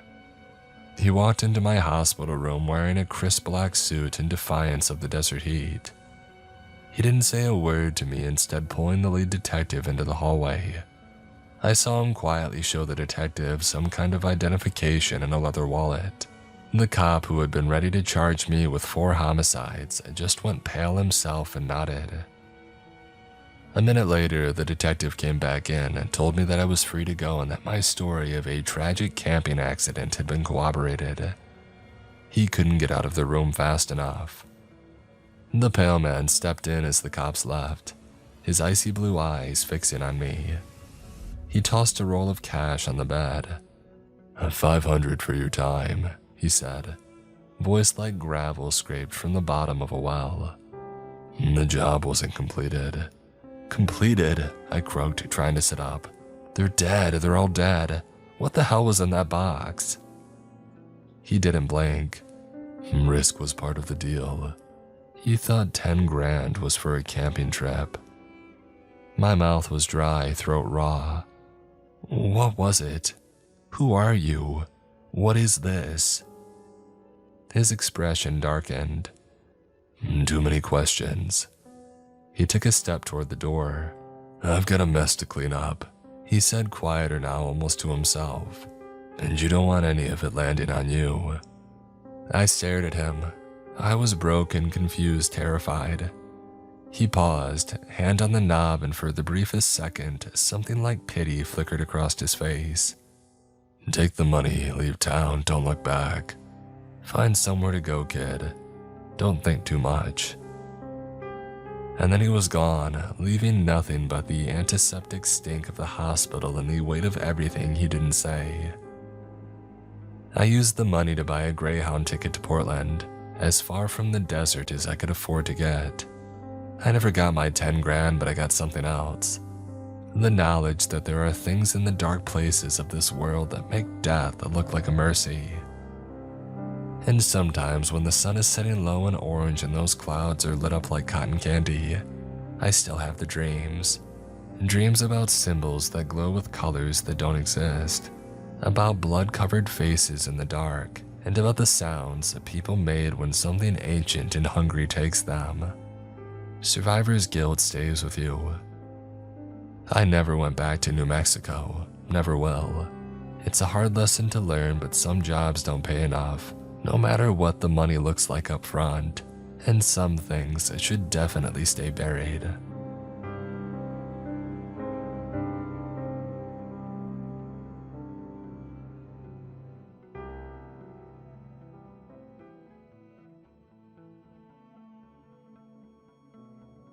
At the end of the summer, I took a job at a boardwalk arcade. I'd be working during the off-season, September to April. I figured it would be easy. The arcade was the only thing open year-round. Everything else, the amusement rides, the frozen yogurt place, the funhouse, would be shuttered and closed. As September rolled around and the chill crept in, one by one everything began to shut down. I watched them winterize the tiger-themed kitty roller coaster. I watched them cover Trevor the Train's big gray ugly face with a zippered tarp. A rolling metal door was pulled over the entrance to the funhouse. By late September, the place was a ghost town. The boardwalk was almost always empty, save for the lone bicyclist or runner. The ocean continued to beat against the empty beaches. A few kids would come into the arcade here and there, but it wasn't much. "Why don't we just close in the winter?" I asked the girl who worked with me, Abby. "This can't be profitable for the people who run this place." "I don't know," she replied, "but I'm not complaining." It was a sweet deal. Not only were we paid a full salary for doing very little all day, but we were also offered subsidized housing. There were 2 little loft apartments above the arcade, and while they weren't pretty, they were very cheap. Abby and I were living there until May 1st, when the boardwalk started shifting back into summer mode. I'm surprised they hired me, honestly. I told her, thinking of how many people would probably want to work here. My resume wasn't exactly stellar. "Yeah, me too, I don't even have references," she replied. Both of us had graduated high school recently with no concrete plans for college or beyond. I was hoping to save up some money here to afford classes at the local community college next year. My family, unfortunately, had no interest in helping fund my education. One night in late September, Abby asked me to close up alone. She wasn't feeling well, so she went up to her apartment around 7. It would be my first time closing up alone. I'm a tall guy, but I had to admit, even I felt a little creeped out closing up. We closed at 9 o'clock, but the last kids had left about 2 hours ago. It was just me and the neon glow of the various arcade games. My first job was to walk around the arcade and make sure that nobody was still in the building. So I locked the front doors, flipped the close sign, and then started my nightly patrol. I started down the aisle. Retro games flanked me: Pac-Man, Mortal Kombat, Mousetrap. Their screens were still on, all neon, jittering pixels. I continued towards these skee-ball machines and then the basketball games. At the back were some claw machines with lots of stuffies piled up. As I was walking past the claw machines though, I heard something. It sounded like a little hiccup. I froze in place, wheeling around slowly. "Is someone here?" I called out. For a few seconds there was silence, and then I heard it. Thumping, like rapid footsteps, like a kid running. "Hey," I called out. "It's okay." I wheeled around looking in every direction, but I didn't see any movement. My heart started pounding. What if I couldn't find the kid? I took a deep breath in and then out. Relax, if you can't find them, you'll call the police and then they'll find them. But my night would be shot. It would take them a while to get here and then they would have to find the kid, and then the parents, and then ask me for a statement. "Hey, come out here," I said, unable to keep the annoyance out of my voice. "I need to close up, okay? You don't want to be locked inside now, do you?" The lights shut off. You little, I thought, fuming. So the kid was playing games with me. Dim light streamed in from the boardwalk, which looked miles away from where I was at the back of the arcade. The neon lights of the consoles glowed, casting strange shadows across the place. I sucked in a deep breath. A rustling sound came from behind me. I whipped around just in time to see the stuffed animals in the claw machine shift. I looked down at the prize door and it was swinging. Oh no, did the kid climb in there? They could suffocate or something, and how was I supposed to get them out? I crouched by the prize door and lifted the flap. "Hey, come on, you gotta get out of there," I called in my nicest voice. Silence. "I have candy," I sing-songed. Nothing. The teddy bear shifted again. There was a slight gap between a brown bear in a dress and a black bear in overalls. In it, I could just make out the glint of an eye. The kid was staring at me. "You can choose any bear you want and take it home with you." I reached my hand up through the prize door. "Here, take my hand, I'll get you out." As I crouched there though, the gears in my brain caught. This door is only big enough to fit like maybe a 2-year-old. Would a 2-year-old really have the skill to climb up in there? And they certainly wouldn't be playing games with me, turning out the lights and hiding. The teddy bear shifted. Something shot out and grabbed my wrist. My arm was pulled up into the machine. My shoulder hit the frame of the prize door with a crack. I yanked my arm back, but it was strong, like way too strong to be a kid. But the hand was small like a child's, small and pale in a vice grip. I grabbed the claw machine with my free hand and pushed wildly. Finally, I yanked my hand free. I stumbled to my feet and I backed away, panting. I whirled around and sprinted towards the front of the arcade. The neon lights zoomed past me in the darkness. "Step up and score," said the booming voice of the basketball game. I forced myself faster, but my foot caught on something. I tripped and careened into the darkness. The floor hit me hard. I scrambled up, ignoring the pain, just in time to see a small shape dart behind the pinball machine. All I could make out was a pale, chubby hand. I jumped up, ran to the door, unlocked it, and ran out onto the boardwalk, gulping in lungfuls of the chilly and salty air. The harsh white glow of the safety lights poured down on me. In the distance across the sand, the dark ocean swirled and rolled. I looked up at the stars, barely visible in the glow of the lights. "You saw them, didn't you?" My entire body froze. I heard the soft thumps of footsteps behind me, Felt their presence weighing down on me, but I didn't want to turn around. Something ingrained in my subconscious, honed with years and years of evolution and survival, it told me to keep my eyes on the ocean. Maybe it was the strange rolling rhythm of the voice, or the off-kilter limping footsteps, but my brain was screaming, "Don't turn around." "Yeah," I replied, my voice shaking. "Don't let them touch you," the voice said. And then I felt the invisible weight pressing down on me shift, and heard the limping footsteps fade to my right. I closed my eyes, taking deep breaths of air. When I finally opened them and turned around, the boardwalk was empty. There was a tangle of dried seaweed in front of the arcade where I had guessed the thing had been standing. I hesitated for a second, staring into the darkness of the arcade, and then I called the police. They did a thorough search of the place. I watched their flashlight beams sweep over the dark aisles between the games. A few minutes later, the lights came back on. One of the officers came out to debrief me. He was a broad man with black hair and a mustache, a very stereotypical 80s macho man type. He looked right at home in a badge and uniform. "Oh, there are a lot of weird people who lurk around here off-season. Kids playing pranks, teenagers smoking and drinking. We try to keep an eye on it, but it happens." "Did you see anyone in there?" I asked. "Nope. Must have run off before we got here." I had had my eye on the door. There was no way they could have run off. "And you looked in the claw machines?" I asked. "As best we could." I told him about the man who had spoken to me, leaving out the supernatural elements. He waved a hand dismissively.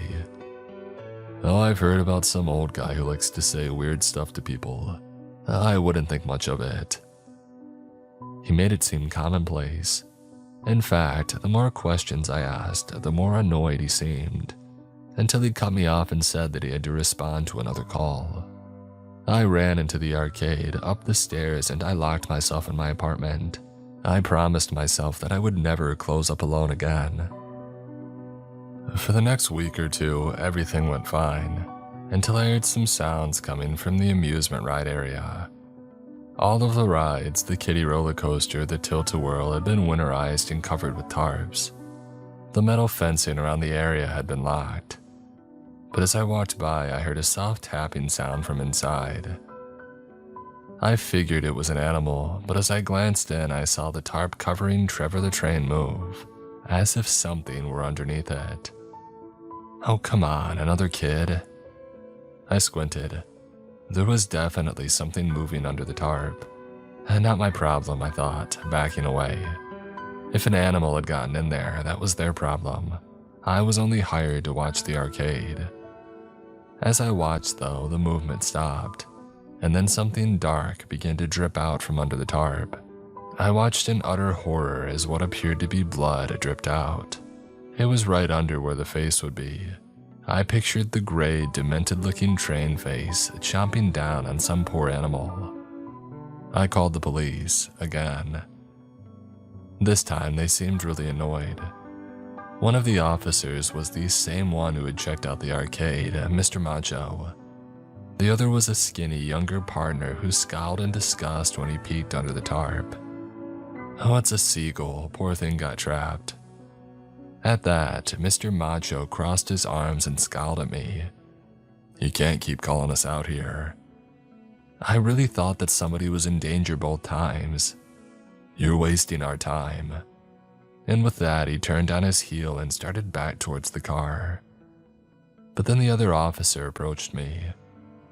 "This job is dangerous," he said in a low voice. "What?" "Working here off-season, it really takes its toll mentally. A lot of people start getting paranoid, lonely, cabin fever type stuff." "Oh, I'm not alone, I have Abby," I said, pointing back to the arcade. "You get along with her?" "Yeah." "Good, keep it that way. We wouldn't want another incident like '06. And with that, he started towards the patrol car, Wait, '06, I called out after him. Look it up, he called back. You'll see. He disappeared down the boardwalk. A minute later, I saw the patrol car zoom past on the main road. I was alone. The cool wind whipped in from the beach. The ocean was turbulent and gray, whitecaps extending into the horizon. I tore my eyes away and looked back at the pool of blood under Trevor the train. I shuddered. As soon as I got back inside, I looked up the incident of '06. There were only a few articles floating around on the internet, and they were all on obscure, outdated websites. I didn't know whether to trust them, but they all said the same thing. Two guys, Chase and Dermot, had taken a job at the boardwalk for the off-season. It wasn't at the arcade, but the archery place that used to be here. They both were around my age, in their early 20s. Chase had stopped communicating with his girlfriend in early October. After not hearing from him for 4 days, she went to the police. They found Chase's partially decomposed body on the beach, with an arrow sticking out of his chest. Dermot was found sitting in a bench overlooking the ocean, malnourished and dehydrated, rocking back and forth. That wasn't him, that wasn't him, he kept repeating over and over. No one knew exactly what happened. Dermot got a lighter sentence on reason of insanity, but there was one disturbing detail that was mentioned in only one of the articles that nobody could seem to explain. Dermot's eyes had been gouged out. At that point, any sane person probably would have quit. A child tried to pull me into the claw machine, a child with the strength of an adult. I was supposed to believe a seagull randomly flew into the tarp covering the train and somehow died a bloody death. That made no sense either. And now there is apparently a gruesome murder here 20 years ago. I stayed for 2 reasons. This was the easiest job that I had ever had, and Abby wouldn't quit. I tried to convince her, but she hadn't seen any of the weird stuff for herself. She agreed the murder was terrifying, but it happened so long ago it didn't rattle her, and I wasn't going to leave her here to fend for herself. Okay, I'll admit it. I was starting to catch feelings for her too. I didn't know her that well, but she was cute and kind. She probably wasn't even open to dating. She confided in me that she was currently struggling with an eating disorder, but I at least wanted to be there for her as a friend. And so I stayed. And for a few days, things were fine. And then one rainy Wednesday morning, Abby and I found a note taped to the door of the arcade. It read, "Someone reported hearing noises from the funhouse. There may be an animal trapped in there. Can you go check it out? From David." And David was the guy who had hired us. Our boss, though we hadn't seen him since the training at the end of August. "Oh, hell no," Abby said. "It's not even our job," I replied. But as it turned out, it was our job. We came back from lunch to find another note taped in its place, outlining the fact that our job description included checking on the other boardwalk attractions. David had taken the time to cut out a little piece from our employment contract and stick it to the note. He had also lovingly added, "It is your job, and employees who don't do their jobs will be fired." Both of us froze. "Is he listening to us?" I whispered. "I don't know," Abby whispered back. Did he have cameras and microphones all over the place? Was he watching us? Before I could think about it too hard, Abby started for the funhouse. "I need this job," she told me, as we made our way up the rain-soaked boardwalk. "I know," I replied, suddenly tired of her nonsense. I might just quit even if she didn't. I didn't sign up for this no matter what David said was in our contracts. The wavy red font reading Funhouse popped in the gray gloom. The spray-painted clown stared down at us with dead eyes. Abby pulled out the key, slid it into the lock, and pushed the retractable door aside. The funhouse was completely dark. The air smelled dusty and rotten. What if the animal's rabid? Abby whispered. If it bites you, catch it, then you can get it tested. She raised an eyebrow. You think I'm going to be able to catch a rabid animal in a funhouse? Look, it's probably just a squirrel. The gray light streamed in from behind us. I went behind the little ticket counter and felt for a light switch. With a mechanical whoom, black lights flicked on, along with some sort of machinery deeper in the house. We were staring at a mirror maze. Oh hell no, Abby said. I hate these things. Follow my lead then. I was trying to act all brave, but inside I was dying. They really wanted us to try to find an animal in here. Shouldn't we just call animal control? How about this? We look for 10 minutes and then we get out of here and tell them that we couldn't find it. She pushed out a breath. Okay. I stepped into the maze first. I stretched out my hand in front of me and slowly advanced to the left. There was a mirror in front of me and I saw Abby following a few paces behind, wringing her hands. Thunk. My hand hit glass. I sidestepped and then was facing another mirror. Abby was still behind me, her face lit blue from the black lights, looking dead pale. She opened her mouth, then shook her head and followed me silently. Left, right, straight. I focused on only moving forward, on sidestepping the mirrors and the panes of glass. I had been trying to keep a mental map of the maze in my head, but it quickly got way too complicated. I could see the exit to the maze only 4 or 5 feet ahead of us. We were almost there. There was another mirror directly ahead. I dodged around it, and then I stopped. I stared into the mirror. Abby was standing behind me, but she wasn't wringing her hands. She was smiling. I whipped around. The blaze behind me was empty. Abby? I called, my voice echoing. Abby! Relief flooded me when I spotted her a few paces back. She looked terrified, her face pressed up against the glass, skin blue from the lights. I carefully stepped left and then right, trying to retrace my steps through the maze. I was right on the other side now. It's gonna be okay, I told her, pressing my palms against the glass. It's going to be fine, okay? I looked left and then right. Both mirrors. I couldn't figure out how to actually get to her, but I was right here. Abby, you can hear me, right? We're going to be fine. And that's when I heard it. Tripping. I looked down. Underneath Abby, there was a puddle of something dark. I looked up at Abby and screamed. There was a dark line across her throat, blood dripping down her black shirt. In the low light, I hadn't even. She was dead. No, I mumbled, backing away. My back hit a pane of glass. Abby, please, you can't. Her head snapped up. Her eyes flew open and her lips curled up into a smile, bearing blood-stained teeth.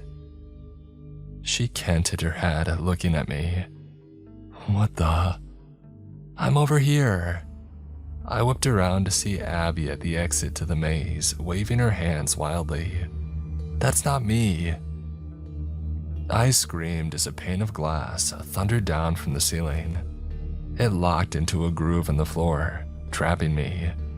I slammed my fists against it. It shook but didn't break. I felt my pockets, my phone. I took 3 steps back and then reached back to hurl it. It sailed through the air and thunked into the glass. A crack erupted. I could see Abby winding her way towards me. I pounded at the crack with my fists. It grew, spreading, and then the entire pane shattered. Seconds later, she grabbed my hand and tugged. I saw the maze in flashes. A dead Abby leaving bloody handprints as she pounded on the glass. The smiling Abby in the mirror slowly advancing on us, grinning wider and wider.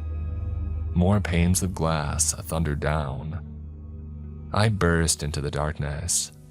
We were out of the maze, but deeper in the funhouse. The lighting was dim, Black lights shone from somewhere above, making streamers glow sickly shades of puke green and radioactive orange. Up ahead, I heard that looping, recorded audio track of laughter. Abby grabbed my arm, her fingers squeezed tight. The dark hallway veered left, and then we were staring at an animatronic clown. The laugh track continued as the clown twisted its head back and forth. He was stirring a cauldron full of dark liquid. It made an awful squelching sound. "Come on," I said, tugging Abby. The clown's eyes followed us as we were hurried towards the next room, which wasn't a mirror maze but filled with funhouse mirrors, the kind that distorted your reflection. I barely looked at them as I hurried past. It wasn't until I made it into the hallway with the shifting floor tiles that I realized Abby was no longer holding my hand. Shit. For a second, I wanted to keep going. Maybe she had slipped past me. Maybe she was safe on the boardwalk waiting for me. But of course, deep down, I knew that wasn't true. I turned around and sprinted back. Abby was kneeling on the floor of an octagonal room. She stared into one of the several funhouse mirrors hanging on the walls. Her face was blank, as if entranced. "Abby?" I whispered. She let out a soft whimper. I leaned down and took her hand. "Hey, come on, let's go." "I can't," she whispered, and then I saw what was in the mirror. It was her reflection, but just the slightest bit different. She looked like she had gained 5 or maybe 10 pounds. The difference was barely even noticeable, but to Abby, it was everything. "That's me," she said. "That's what I look like." She felt her own face, frantically patting her fingers on her cheeks. "That's me. That's me. Abby, we really need to." I can't, it's me." She clawed at her cheeks. It's me, that's what I look like." I grabbed her hand and tried to tug her up, but then my eyes caught on my own reflection in the mirror. My face and body were as they should be. I looked exactly the same. My pale skin and dark hair, my thin frame and rumpled clothes, standing in the middle of the room. But then I noticed the people behind me. A woman with curly auburn hair, a man with close-cropped black hair. Both of them faced away from me. My parents. My heart sank to the floor. I tried not to look, but I couldn't tear my eyes away. Even after everything, seeing them was like an instinctual pull, something primal, a thread attaching me to them. "You never cared about me," I growled to the mirror without even thinking. The one that looked like my mom slowly turned her head. She looked back at me, smiling, teeth glowing in the black lights.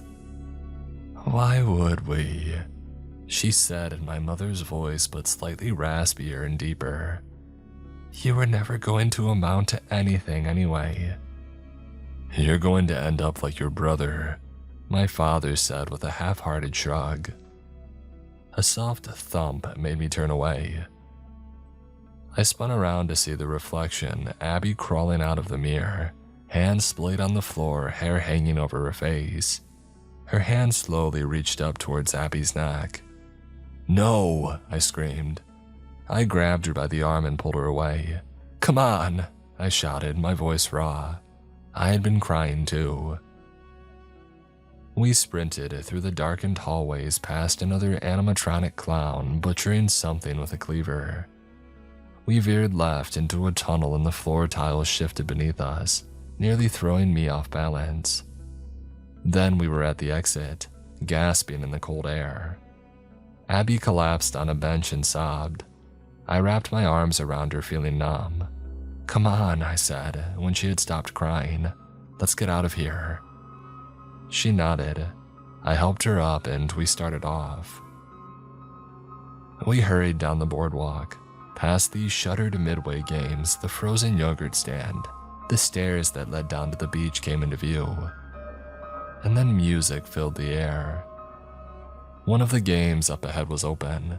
A zippered tarp had been pulled back. I could see the colorful piles of stuffed animals.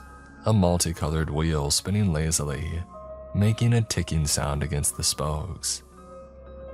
I slowed down, reaching my arm out to shield Abby. We both stared. "That wasn't open this morning," Abby whispered. "Let's just go past. Don't look at it," I replied. "Just walk. Pretend you don't even notice it." We started down the boardwalk. As we got closer, I could see in my side eye that there was someone in the booth. A woman dressed in a tuxedo of sort. She stood perfectly still, hands clasped in front of her, as the wheels spun and spun. As we started to pass it, I could see tears of mascara running down her face, and I could hear her whisper over the music, "They're all dead."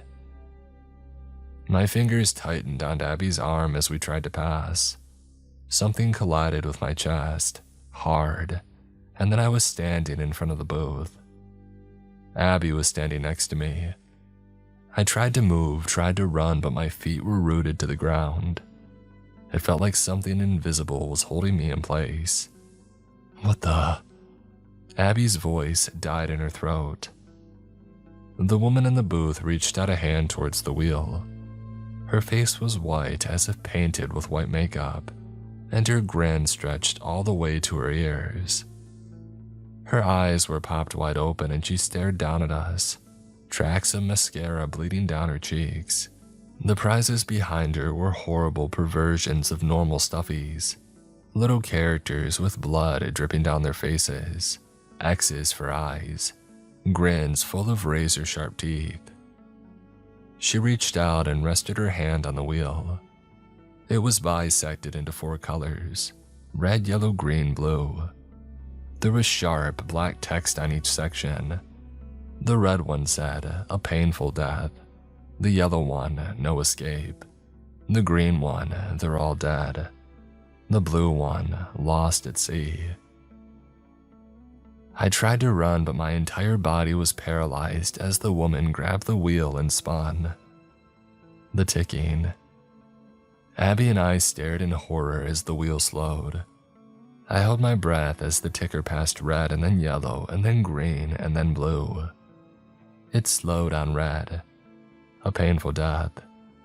I bit my lip, all the blood rushing out of my head. The ticker landed on yellow. No escape. The woman bowed, and when she came up, I felt the invisible pressure release us. I could move again. I backed away. The woman grinned down at us. "Run," Abby whispered. We sprinted down the boardwalk. The drizzling rain felt ice cold like needles on my skin. My legs burned and ached. I gasped for air, but I focused on the end of the boardwalk just past the ice cream parlor. I took a final glance back. The woman from the booth was watching us but not following. We leapt down the stairs. Suddenly everything spun. I grabbed the banister as an intense feeling of vertigo hit me. The wood, the sand, the ocean all blurred together, like I was going 100 miles an hour. And then I was standing on the boardwalk. At the beginning of the boardwalk, next to Vivian's souvenir shop. I could see the amusement rides covered in dormant, and then the faint outline of the arcade, neon light flashing, and then the funhouse, fading into the gray, rainy gloom. "Did we just teleport?" Abby stuttered. I didn't want to say yes, that would sound crazy impossible, but the last thing I remembered was running down the stairs, and now we were here. I turned around and ran towards the end of the boardwalk on this side, right past the souvenir shop. I bounded down the steps, and yet again the world tilted on its axis. Everything spun like I had just gotten off the tilt-a-whirl. When the dust settled, I was standing at the other end, next to the ice cream shop again. I could see Abby in the distance, the tiniest dot. At least it seemed like the woman at the game booth wasn't keen on following us. I ran down the boardwalk, huffing and puffing. Halfway down, I veered for the little ramp labeled beach access. I hopped the closed gate and ran out into the sand, my feet sinking with every step. I ran towards the ocean until the ice-cold water was lapping at my feet and soaking my shoes. There were no boats and no signs of life out there, just cold gray, slightly darker than the sky, fading out into oblivion. I ran left, but as soon as I was as far north as Vivian's souvenir shop, the vertigo hit and I was back at the end of the boardwalk. When I ran to the other end of the beach, the same thing happened. I collapsed onto the sand. I pulled out my phone and dialed 911. Even though I was able to call the police a few days ago, now every number I called went to the same message. "We're sorry, this number has been disconnected." I hung my head in my hands. 10 minutes later, Abby joined me. "I don't know what's happening," she sobbed. "I know," I muttered. I don't know how long we sat there in the cold, damp sand, staring out at the gray ocean, wondering what was going on. The sky darkened as the sun began its descent. Long shadows cast by the amusement rides crept onto the sand. Soon it would be dark. We went back to the arcade. I opened the storage closet and rummaged through everything. I found a hammer. I ran to the back corner of the arcade between the pinball machines and began swinging at it against the wall. Thud. "What are you doing?" Abby shouted. "If I break the wall," I panted, "maybe we can get out of here." But deep down I knew that it wouldn't work. Whatever was keeping us from leaving the boardwalk must be surrounding the place. Besides, 10 hits in the wall didn't even dent. I let out a groan of frustration and I dropped the hammer. But then I got another idea. "Come on," I said to Abby. We ran back out onto the boardwalk, now washed in the blue hues of dusk, and I pointed at the roof. "Give me a boost." "Oh, that's crazy."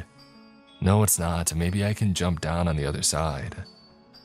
She shook her head but kneeled on the boardwalk with one knee up. I climbed and grabbed onto the roof. I tried to pull myself up. The cheap aluminum roof bit into my palms. I groaned and let go. "I can't do it." I ran down the boardwalk over to the amusement rides. They were cordoned off from the rest of town by a stone wall. I frantically tried climbing it, my sneakers slipping against the bricks, but there were no footholds, no way to get any sort of purchase. I silently followed Abby back to the arcade. I pulled out my phone and tried to make another call. No service, no internet. I felt numb and hollow. Tired of running around in mental circles, I walked over to the Pac-Man machine and started to play. And then Mortal Kombat. The sky darkened to deep black. The stars twinkled overhead. The boardwalk looked completely different in the darkness. Lit by the bright white lampposts, it appeared to be floating in the darkness, disconnected from the beach, from the rest of the world. Just a strip of wood and metal suspended in space. And then I saw it. A light on the ocean. "Abby, look." We ran out onto the boardwalk, down onto the beach. "Hey," Abby screamed, her phone flashlight on, waving it around wildly. "We're over here." "Help," I shouted. "SOS." The light wasn't that far from shore. It twinkled back at us, blaringly bright, almost blinding, and it looked like it was coming closer. The light steadily grew. "It's coming for us," Abby shrieked. The light came closer and closer until it was blinding, like a miniature sun floating on the water, only 20 yards from us. It seemed to stop at that point, bobbing on the waves. The ice-cold water lapped at our feet. "Do they want us to swim out to it?" Abby asked. "I don't know." An uneasy feeling settled in my stomach as the boat just sat there. No one called out to us. The light didn't blink to give some sort of signal. The light was so bright I couldn't see anyone or even the boat itself. And then I heard a sound. The soft sound of music coming from the boat. It sounded like a woman singing a lilting, beautiful melody. The light seemed to shimmer rainbow at the edges, and it was one of the most beautiful things that I had ever seen. Colors that I couldn't even begin to describe shimmered in the corona of the light. Without even realizing it, I was walking into the water. "Don't get on the boat." It was that same voice, the one that I had heard after seeing the kids in the arcade. Soft and wavering and wet. That same presence weighed down on me, telling every instinct, "Don't turn around."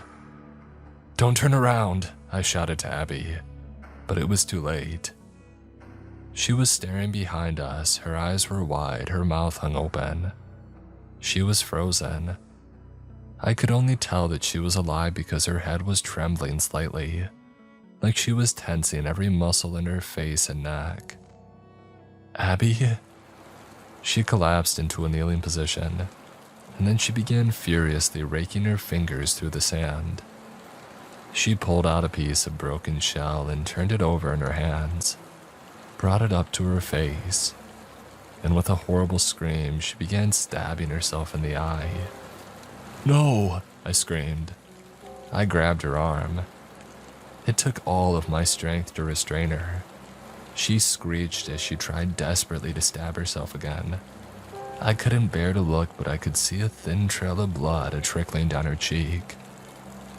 "Seawater," the voice burbled behind me. "Submerge her in the water." Completely against my better judgment, I hoisted her up and dragged her into the water. She was still trying to stab herself, but more feebly now. I winced as the frozen water stabbed into my calves and my arms. And gritting my teeth, I forced her shoulders and then her face into the water. I felt like I was drowning her. But when I pulled her out seconds later, she was spluttering and crying. "It hurts," she sobbed, clutching me tightly in the water. "It hurts so bad." I stroked her hair. "It's okay now, everything's okay." "I'm so cold," she whimpered, shaking against me. And that's when I noticed it. The light on the boat was off. We were in total darkness. And did the boat leave? I whirled around. For a moment I didn't see it. I smelled the stench of something rotting mixed with the salty scent of the ocean. And then I saw it. A void of black silhouetted against the stars.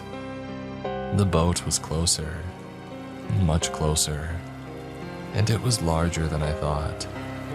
It rose at least 20 feet above the waves, blocking out the starlight. I helped Abby out of the water. "Keep your eyes on the ground," I muttered. "Don't look at it." The old man, or whatever it was beside us. It smelled like salt and sunburnt sand and rotting fish. Its breasts were crackly and wet, as if water half filled its lungs. "It's too late. They're coming." And then I heard it. A splash. It sounded like something had jumped into the water, and then splashing as many more followed it. "You can leave this place," the thing beside us said.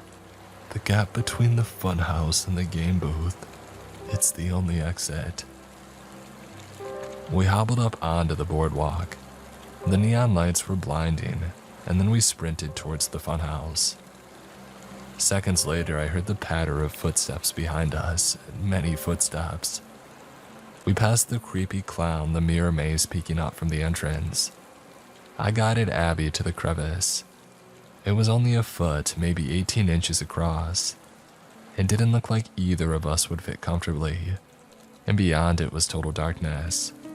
I helped Abby in. She contorted her body, the walls pressing in on her. "I can't fit," she said, her voice shaking. The footsteps thundered towards us. "You have to try," I whispered. "Come on." "No, I'm too big," she sobbed. "I can't." I reached out and pushed her shoulder. With that extra inch, there was a popping sound, and then in the blink of an eye, Abby disappeared. I crouched down and pulled myself in next.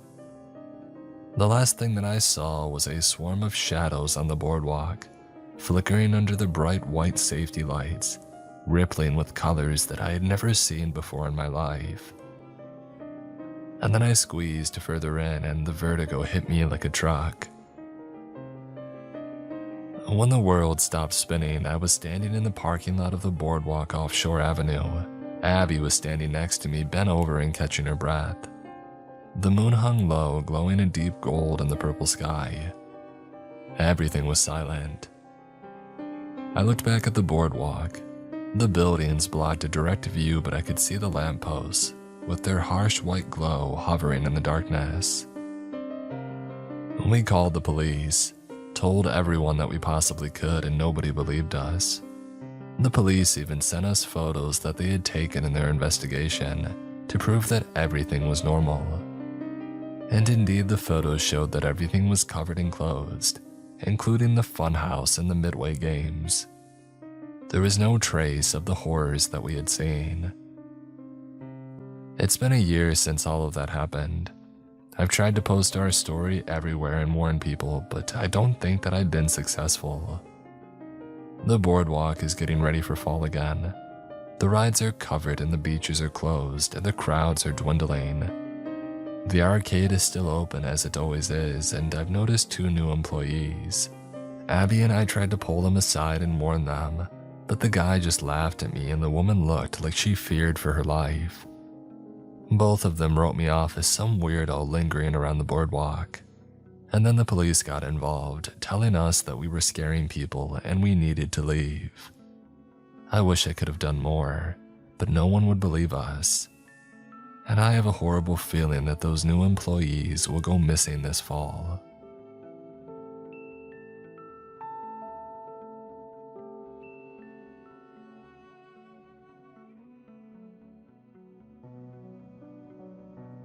At the outset, I should tell you that I'm a thief. Not a classless, smash and grab guy or a lowly pickpocket. Those require no planning or strategy beyond move quickly and be ready to run. I'm a 4th generation cat burglar, and I'm very good at my job. If everything goes right, you don't notice that I've been there for weeks, if ever. I understand most people find this line of work deplorable, and I'm okay with that. I could go on and on about how the system steals from us all the time, and how the rich use their ill-gotten gains to subjugate us and give you the whole "I'm really a Robin Hood" type figure. But I will spare you all that rationality. I'm a thief because I'm good at it and I was raised in a culture that values it. There are other reasons, but it's not worth getting into them. To be a cat burglar isn't just about breaking into a house and cleaning out a safe. Well, that's part of the job, sure, but like an iceberg, most of it remains hidden from view. My father used to tell me, being a thief is being prepared to be bored out of your mind. He wasn't wrong. About that anyway. Wrong about a lot of other things. But I digress. Once I narrow in on an address, I have to sit it. That sounds easy, but it's not. It's boring. Like clean the garage boring. Waiting in line at the DMV boring. But it has to be done. Veg before ice cream, boy. Veg before ice cream. He told me this while housing a sleeve of Fig Newtons before dinner. Much to my chagrin, he was right. Again. Outside of watching a house for hours on end, there are so many dozens of other things to keep track of. Has anybody made you while you're casing the place? What hours do the servants work? What's the best way onto the property? How do I get in and out of the house with little chance of being caught? Each question needs to be answered beforehand. Finally, the big question. What's the security situation? A lot of these McMansions come pre-built with high-tech security features in place for the first year. And that's when the lower cost prices disappear. Most people, even millionaires, will cut off services at that point. They keep the signs, sure, but not the actual equipment. That's gone like disco and ain't ever coming back. Why? Well, there are two major reasons. First, the rich live in a bubble and don't believe anybody can get to them. Money enables hubris. Second, rich people are the cheapest people in the world. Why pay for the real thing when a chintzy lookalike will do? Capitalism's beating heart is to make the most money by spending the least amount of it. The illusion of security is cheaper than actual security. The night of the robbery, I felt good, prepared. I had watched, I had noted everybody's daily schedule. I had marked my entrance and exits, knew where the primary bedroom was located. I even wore my lucky shirt. A fat lot of good that did. I waited until I saw the Uber leave, and then I started my half-hour timer.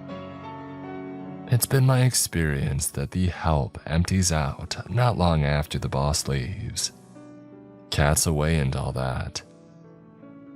As if on cue, the servants bolted as soon as the Uber was out of sight.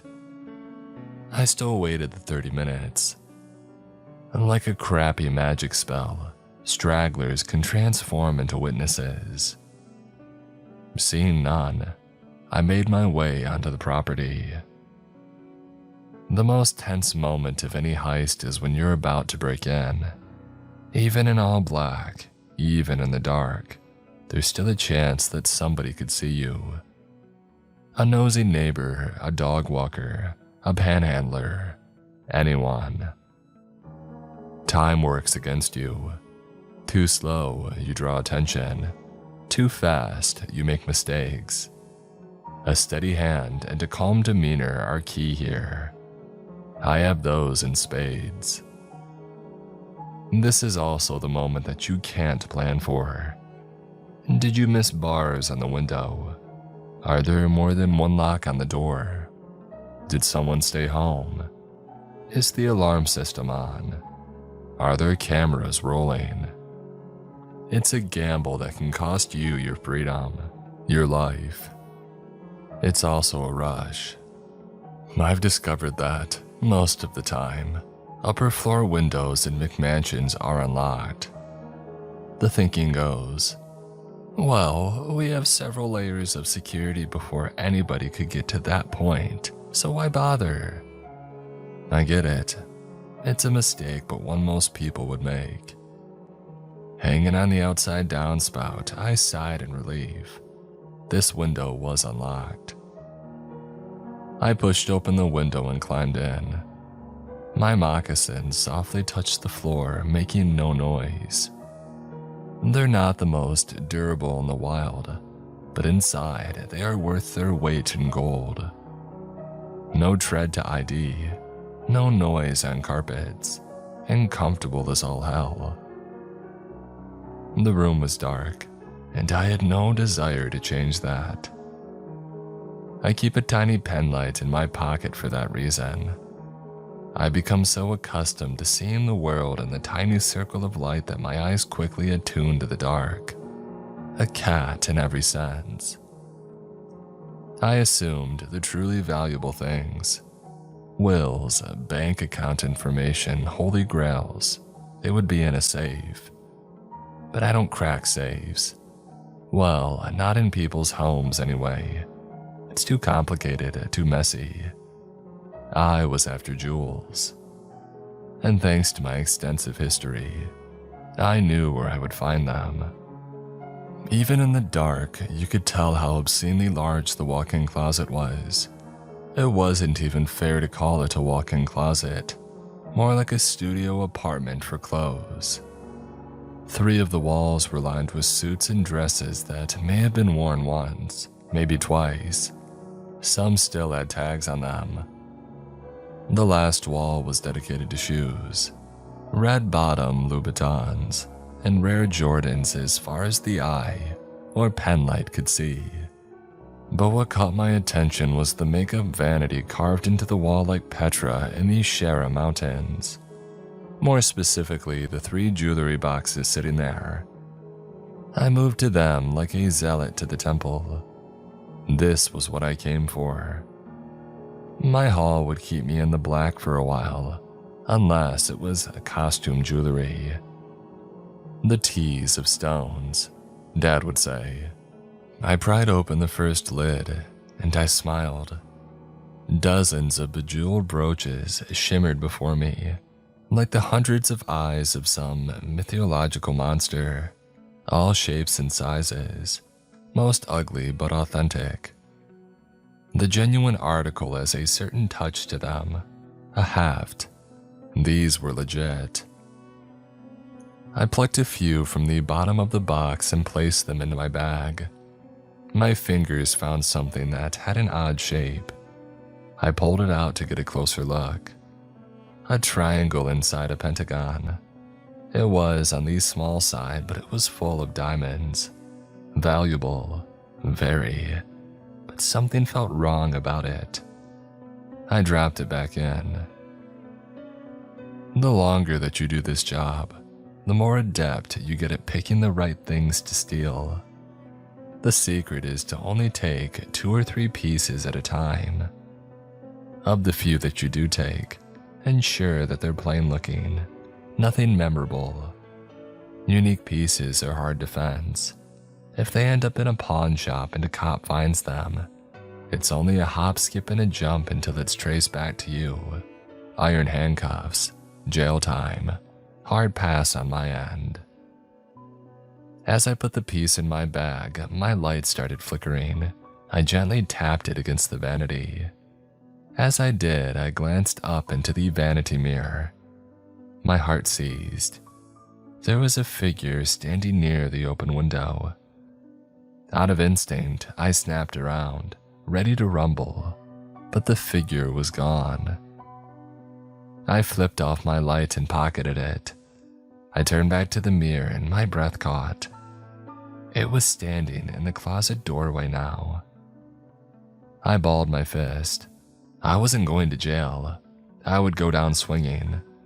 But when I spun to meet them eye to eye, the figure was gone. Again, I was confused. I know that I saw someone.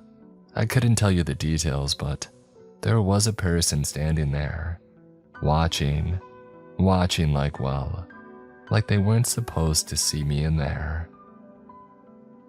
The sound of footsteps running from the primary bedroom down the hall echoed through the empty house. After a beat, I heard a door slam somewhere on the floor. My legs wobbled underneath me. My mouth was dry. I had experienced plenty of odd stuff on the job, but a ghost, never. Unless it wasn't a ghost. If it wasn't, I was truly up a creek without a paddle. A person could be worse. Would be worse. A ghost, you can't call the cops. If you like doing cardboard tubes or lubed up dudes, jail's the bee's knees, Brian. Dad again. I was 8 when he shared this pearl of wisdom with me. What can I say? It stuck with me. It had become my guiding principle. Make smart decisions or learn to squeeze the charm in. My eyes caught the billowing curtains. It snapped me out of my daze. Exit? Yes, but maybe not. Curiosity urged me to go down the hall and see what had been watching me. The thought germinated and bloomed before my rational mind ripped it out at the roots. Get out now, you idiot. I started for the window, but I stopped myself. Clean up and then go. As I turned to shut the boxes, I heard the familiar slam of a window. Somebody had shut my way out. I turned naturally. There wasn't anyone there except the sound of footsteps running back down the hall. Another door slammed. Holy hell, I said. My tongue felt fat in my mouth. I swiftly cleaned up and made my way to the window. As I got there, I heard something that every thief dreads. The front door opened. I knew it wasn't the one that I had heard before, because I heard the loud, boorish homeowner come barging in. "I know you're up there. I saw it on camera." My fingers gripped the window and I tried to yank it up. It wouldn't budge. Felt like invisible hands held it down. Panic spiked my blood. My fingertips prickled with fear. I had to hide. Now. I retreated into the closet. As I did, I heard the door down the hall open up again, and footsteps raced at the stairs. They stopped at the landing, turned, and ran back to the room, slamming the door as they did.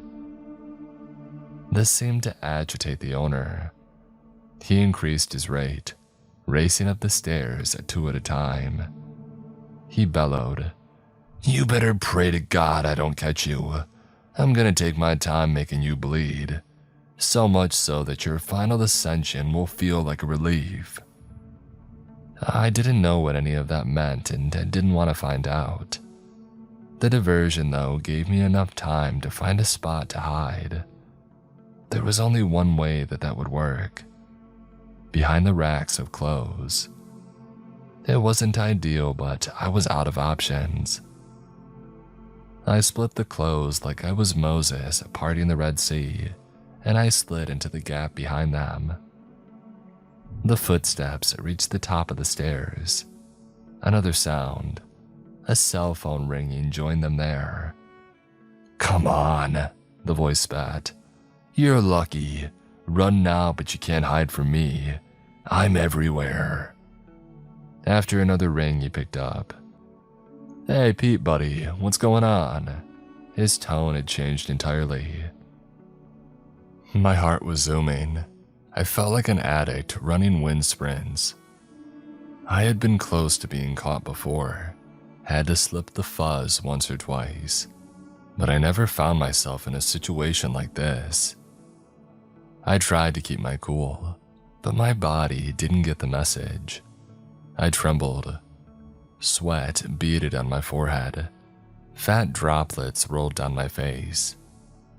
I took a deep breath to try to recenter myself. It didn't work. "Trust me, Pete, I get it. I know how many strings you had to pull to get me involved." The man was now in the primary bedroom. I prayed that he would avoid the closet, but when the overhead light popped on, I knew that I was good and screwed. He was coming in here. I leaned back against the wall, as if it would eventually absorb me. I kept my hands balled into fists in case I had to come out swinging. As much as I didn't want to admit it, I was trapped. A thief's worst nightmare. No way out without announcing myself. And worse, I had a limited line of sight. Even if there were a chance to leave, I would have a hard time seeing it. A man dressed in an expensive tuxedo speed-walked into the closet. He was older, perhaps in his mid-50s, but he did not look like it. Not at first blush. Good skin, a finely trimmed mustache, and a head full of slicked-back black hair. He looked like a cartoon drawing of a crooked politician had come to life. I did my due diligence. No family connections, no internet profile, no warrants. Nothing. A nobody. Perfect for the gathering. He paced as he spoke. When he came by where I was hiding, through these suit jackets, I could get a better look at him. Upon closer inspection, the man's actual age shone through. His face bore a telltale sign of plastic surgery. That plastic, uncanny valley look. While most of his hair was jet black, he had the budding growth of silver poly walnut style wings around his temples. The corners of his eyes and mouth had the faintest of cracks. Yes, he was that close to me. The man pressed the phone against his ear and held it in place with his shoulder as he shimmed out of his suit jacket. He flung the expensive jacket onto the ground as if it were covered in ants. The phone never left his ear. Peter, seriously, I know. I get the scope. Okay, yes, I know. It's why I doubled back. I'm changing. I know they're very particular. Only get one shot at a first impression. He stopped directly in front of me and shook his head. Would I get a first impression? His conversation engrossed him, and that thrilled me. If he had even been the tiniest bit bored, he might have noticed a face staring back at him from the Armani wing of his closet. Just then, the lights in the closet flickered. The man looked up at the blinking bulbs and shook his head. As he did, I spotted something hidden away across the closet. Standing half in the shadows was the figure that I had seen earlier. It wasn't a person. I wanted to scream. I wanted to turn and run as fast as my jello legs would take me. But I couldn't do anything but shut my eyes and wish it away. So that's what I did. "Oh, Christ," the man said. "Oh, no, not you. This closet light is on the fritz again. Yeah, I know I should have hired your guy. But Mary was so big on this guy who built this out. What could I do? Happy wife, happy life, right?" Pete said something and the man laughed. Should I say happy second wife, happy life? And nothing would have pleased that first idiot. As the two men laughed, I felt a presence appear next to me behind the clothes. A feeling in the animal part of my brain. A predator was near. Flee, run for the safety of the bush, little rabbit. But I couldn't. Not even when I felt the hot breath on my neck. And this got me to wrench open my eyes. I turned and expected to find some biblical ghoul waiting to devour my soul. But instead, the man's hand reached for a suit jacket beside me, a $300,000 watch on his wrist, the salt and pepper arm hair escaping his starched white shirt, money to burn. What I didn't see or feel was the ghoul. It was gone. The light flickering also had stopped. The creature's absence took away some of the tension, but it didn't set my mind at ease. I was still trapped. If this guy stumbled or moved his hand 3 inches, he would hit me square in the face. I held my breath, afraid my faint breathing might alert him. He yanked a jacket off the hanger. The hanger swung back and hit me square in my right eye. I slammed my lid closed and squeezed hard, praying that would take away the pain, but knowing it wouldn't. I wanted to rub it. I wanted to scream. I wanted to jump up and down in pain. But all I could do was trap the pain in my body and wait for him to leave. The light above started to strobe again. That, coupled with my wounded eye, made it nearly impossible to see anything clearly, but my ears worked just fine. Over the man's tasteless jabbering, I heard floorboards outside the closet creak. "Pete, let me tell ya, I'm so excited to join up with the organization. I think you guys are gonna love the tasty little." The lights shut off. So did the man's mouth. I used the darkness to scratch at my eye like a 1980s DJ. I blinked once, twice, 3 times. It stayed open. It hurt like crazy, but I could see again, or I would be able to, if the light hadn't just shut off. Jesus Christ, I hate this closet. No, just let me let you go. I gotta check something out before I leave again. Yeah, I know, I won't be late. He hung up his phone but futzed with it, trying to turn on the flashlight. The screen's weak light lit up the edges of his face. He looked otherworldly. A hideous man that God had not intended to replicate. His fumbling fingers finally found the flashlight. As soon as he flipped it on, his phone died. Ah, piece of crap. How does this cost $1,000? The only light now poured in from the open closet door, right near where I had heard the creaking. My cat burglar trained eyes had adjusted to the low light. I strained my neck trying to get a peek at the door, but the man's body had come between me and the exit. Mumbling to himself, he strode toward it. Before he could leave, though, something quickly ran into the bedroom and slammed the closet door shut. I heard the turn of a lock before the sprinting of feet as they ran down the hallway. The man screamed and slammed into the door. The walls rattled, but the door held firm. He shouldered it again as hard as he could. It was a dumb mistake. He crumpled to the floor, moaning in pain and grabbing at his shoulder. "You've got to be kidding me," he said, rubbing his wound. He kicked the bottom of the door twice, not in any attempt to open it, but out of frustration. "I'm gonna kill someone." He kicked the bottom of his door a third time for good measure. He pushed himself back up, muttering curses under his breath, and he made his way to the vanity.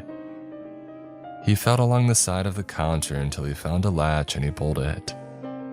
With a click, the vanity revealed itself to be a door into a hidden room. An eerie white light emanated from the room, and I realized it was the glow of dozens of TV screens. A panic room. I couldn't move to get a closer look, but it was clear that he was searching the screens for something, or more likely, someone. He walked deeper into the panic room, and I took that moment to shuffle, ever so quietly, a little bit closer to where he was. "I knew it," the man yelled.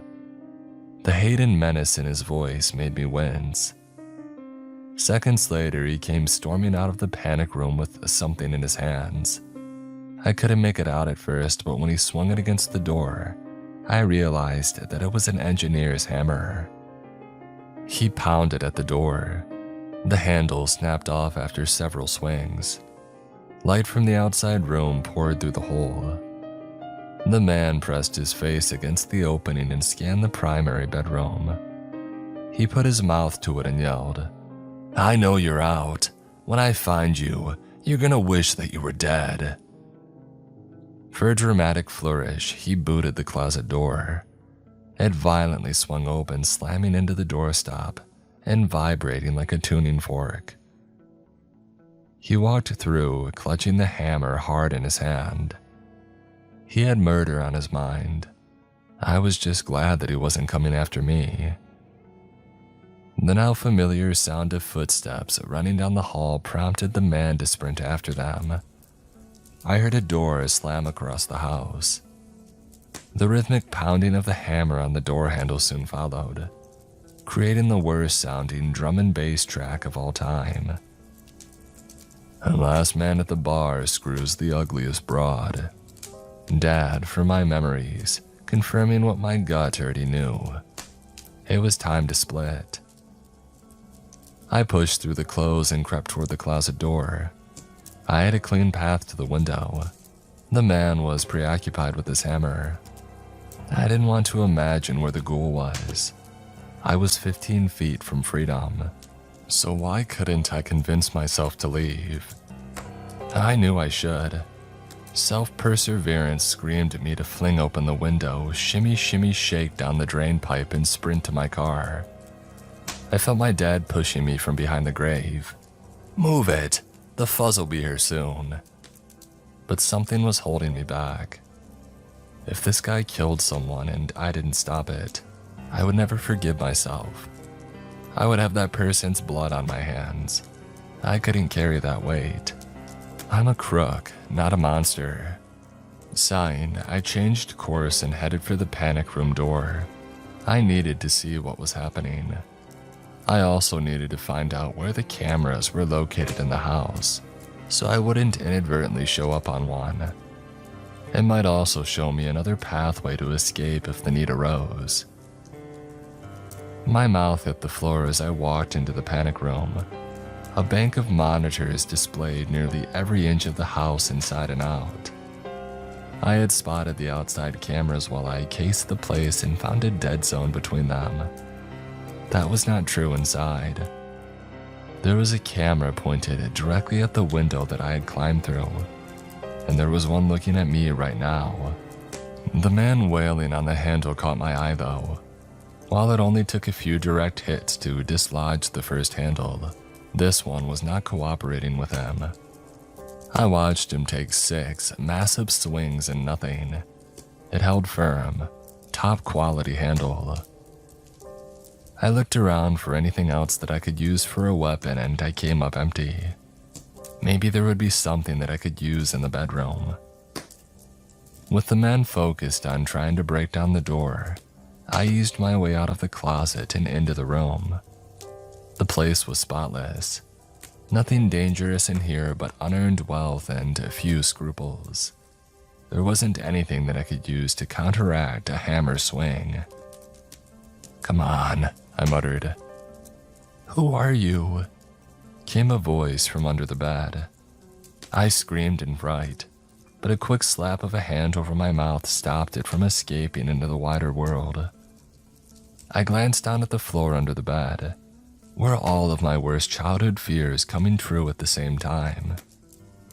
Despite every scary story advising me not to, I got down on the floor and looked under the bed. A scared woman in her early 20s was staring back at me. Her eyes were wide, and I could see that she was trembling. She was filthy, but I'm not sure she had entered the house that way. A sour stench surrounded her, and I realized she had been here for a while. She had broken and bloody fingernails, as if she had been trying to pry open a stuck door. On the back of her hand, I saw a raised pink helix of freshly branded skin, a shape that I instantly recognized. A triangle inside of a pentagon. "Who are you?" she asked again. Her voice was a vapor. Might as well be honest. "A thief," I said. "Who the hell are you?" He kidnapped me. He's been holding me for 2-3 weeks," the woman said, her voice breaking. "He was gonna sacrifice..." Her voice caught again. He's a monster." Suddenly the phone conversations the man had with Pete made more sense. It chilled me. Whatever he had planned for this woman would not be pleasant. "What's your name?" "Inez," she said. "Brian," I said. "He's busy, Inez. Let's get out of here." "But I can't." "What? Why?" "Not yet." "He's chasing shadows," I said, my voice transforming from a whisper to a yell. "Now's the chance." "I promised him I would help finish the job." "You promised the monster?" "No." At once, all the lights in the house flicker and shut off. With every electrical machine off, the house felt still, abnormally quiet. I could feel my heartbeat. It vibrated through my whole body. Wait, no, that wasn't my heart. The entire house was vibrating. "I promised the demon that I conjured." "Who the hell is in my bedroom?" the man yelled from down the hall. "She's my prize, you hear? Tell Pete to find his own lamb." "Get under here, Brian." I wasn't going to argue. I dropped to the floor and army crawled under the bed. As soon as my legs were safely under, the entire house shuddered again, rolling like an earthquake. My stomach flipped, and I chewed back the vomit that had charged the gates. As fast as it came, it left, both my bile and the house. It was still again. The only noise that I heard was the chain of the fan gently tapping against the dome light. "Whatever you do, don't look at it," Inez whispered. I shut my eyes. A concussive explosion blew out the door down the hall. I heard the man cry out before his body thumped against the wall. A sickening crack of bone snapping on impact echoed down the hall. What the? Two thunderous, house-rattling stomps followed. The man was whimpering in pain and fear, and God knows what else. I heard him stand, but before he could flee, the air shattered with the sound of dozens of different people's agonizing screams and a low rumbling growl. "Oh my God!" the man yelled, the panic in his voice palpable. His brain's terror messages finally connected with his legs. The next thing we heard was the thumping of footsteps rushing toward us. Why not leave? I thought. The stairs to the exit were right there. But then it dawned on me. He was trying to get into his panic room. The place where he believed his money had bought him security. His sanctuary. His safe place. What he didn't understand was that there would be no protection there. He wasn't going to find a shelter to shield him from the bomb. He was going to find his tomb. As soon as he had crossed the threshold of his door, an invisible force shoved him in the back, ragdoll-like, and he flew through the air, crashing into the window. It shattered, glass fell around him like those shimmering jewels that I had seen on the brooch. The man landed with a thud next to the bed. Despite Inez's warning, I opened up my eyes as his body crashed near us. I saw the man.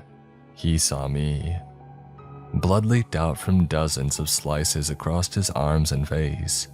There was a burn mark on his back and his skin sizzled. You could smell the stink of cooked meat. Think about what went through his brain at that moment. An unholy monster was chasing him, threatening him. His life was on the line. He's just suffered traumatic injuries. And then he sees a strange man hiding under his bed with the woman he planned to use for some ungodly and horrific ritual. Before the chaos of the moment returned, he had to think, what the hell is going on here? Who the hell are you? The man attempted to stand, but a scaled, covered hand seized him in an iron grip. He struggled, yelled, pleaded, but he couldn't break free. The creature let out another choir's worth of screaming voices and dragged the man toward the closet by his hair. The man screamed at us to help, but we didn't move an inch. "Have mercy, please. I have a family. This isn't right, please." I glanced at Inez. She was stoic. I wondered if the man had felt the same indifference when he had abducted and beat her.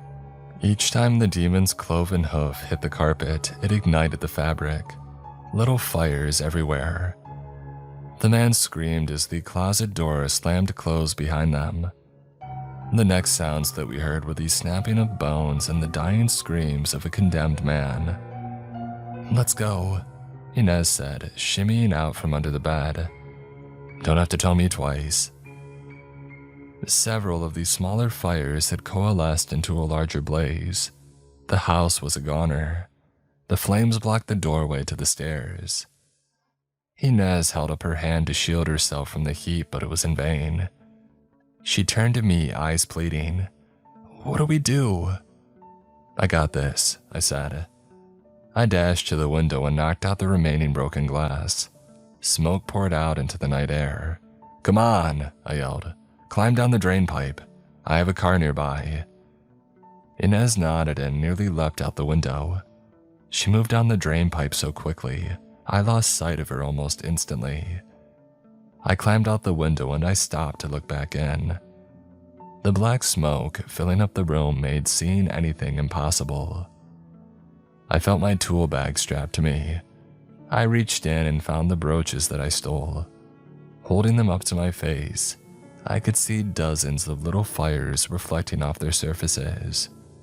Without giving it a second thought, I tossed everything that I took into the house. I didn't need a curse following me. "Hurry, please, the firemen are coming," Inez said.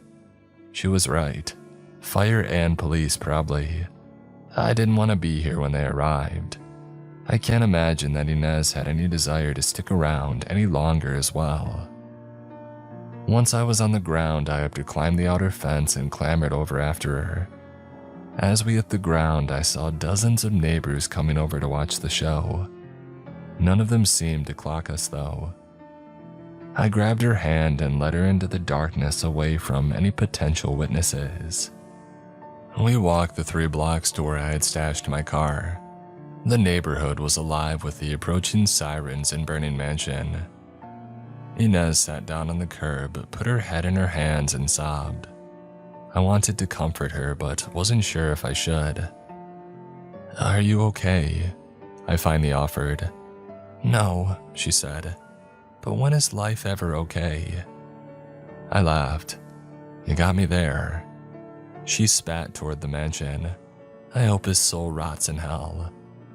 I would say that he got what he deserved. I had so many questions for her, but didn't feel like now was the time for them. Well, there was time for one. Even if I wanted to avoid asking, my mouth just went for it. "How did you do that?" "The demon." I nodded. "Well, I prayed for it." "But you were praying to God, right?" I said, confused. "I prayed for revenge," she said, standing, "and something finally heard me." "Did you promise it anything? Do you owe it your soul or something?" She gave me a weak smile and wiped away her tears. I would never get that answer. She softly touched my shoulder, nodded her head in thanks, and started walking down the street. I wanted to call out, to offer her a ride somewhere, to ask her those 100 questions, to offer her help. She didn't want it, didn't need it. She operated on a level that was higher than I could even conceive, dabbled in things that I couldn't imagine, dark things, things I didn't want to imagine ever again. Despite my curiosity, I didn't follow her. She needed peace, solitude. A thought came to me in that moment. When you've got what you came to get, you leave. That was Dad again. He was talking about breaking and entering, but I couldn't help but feel like it worked now too. We both got our freedom back, a second chance we thought we would never get. When you got what you came to get, you leave. Thanks, Dad.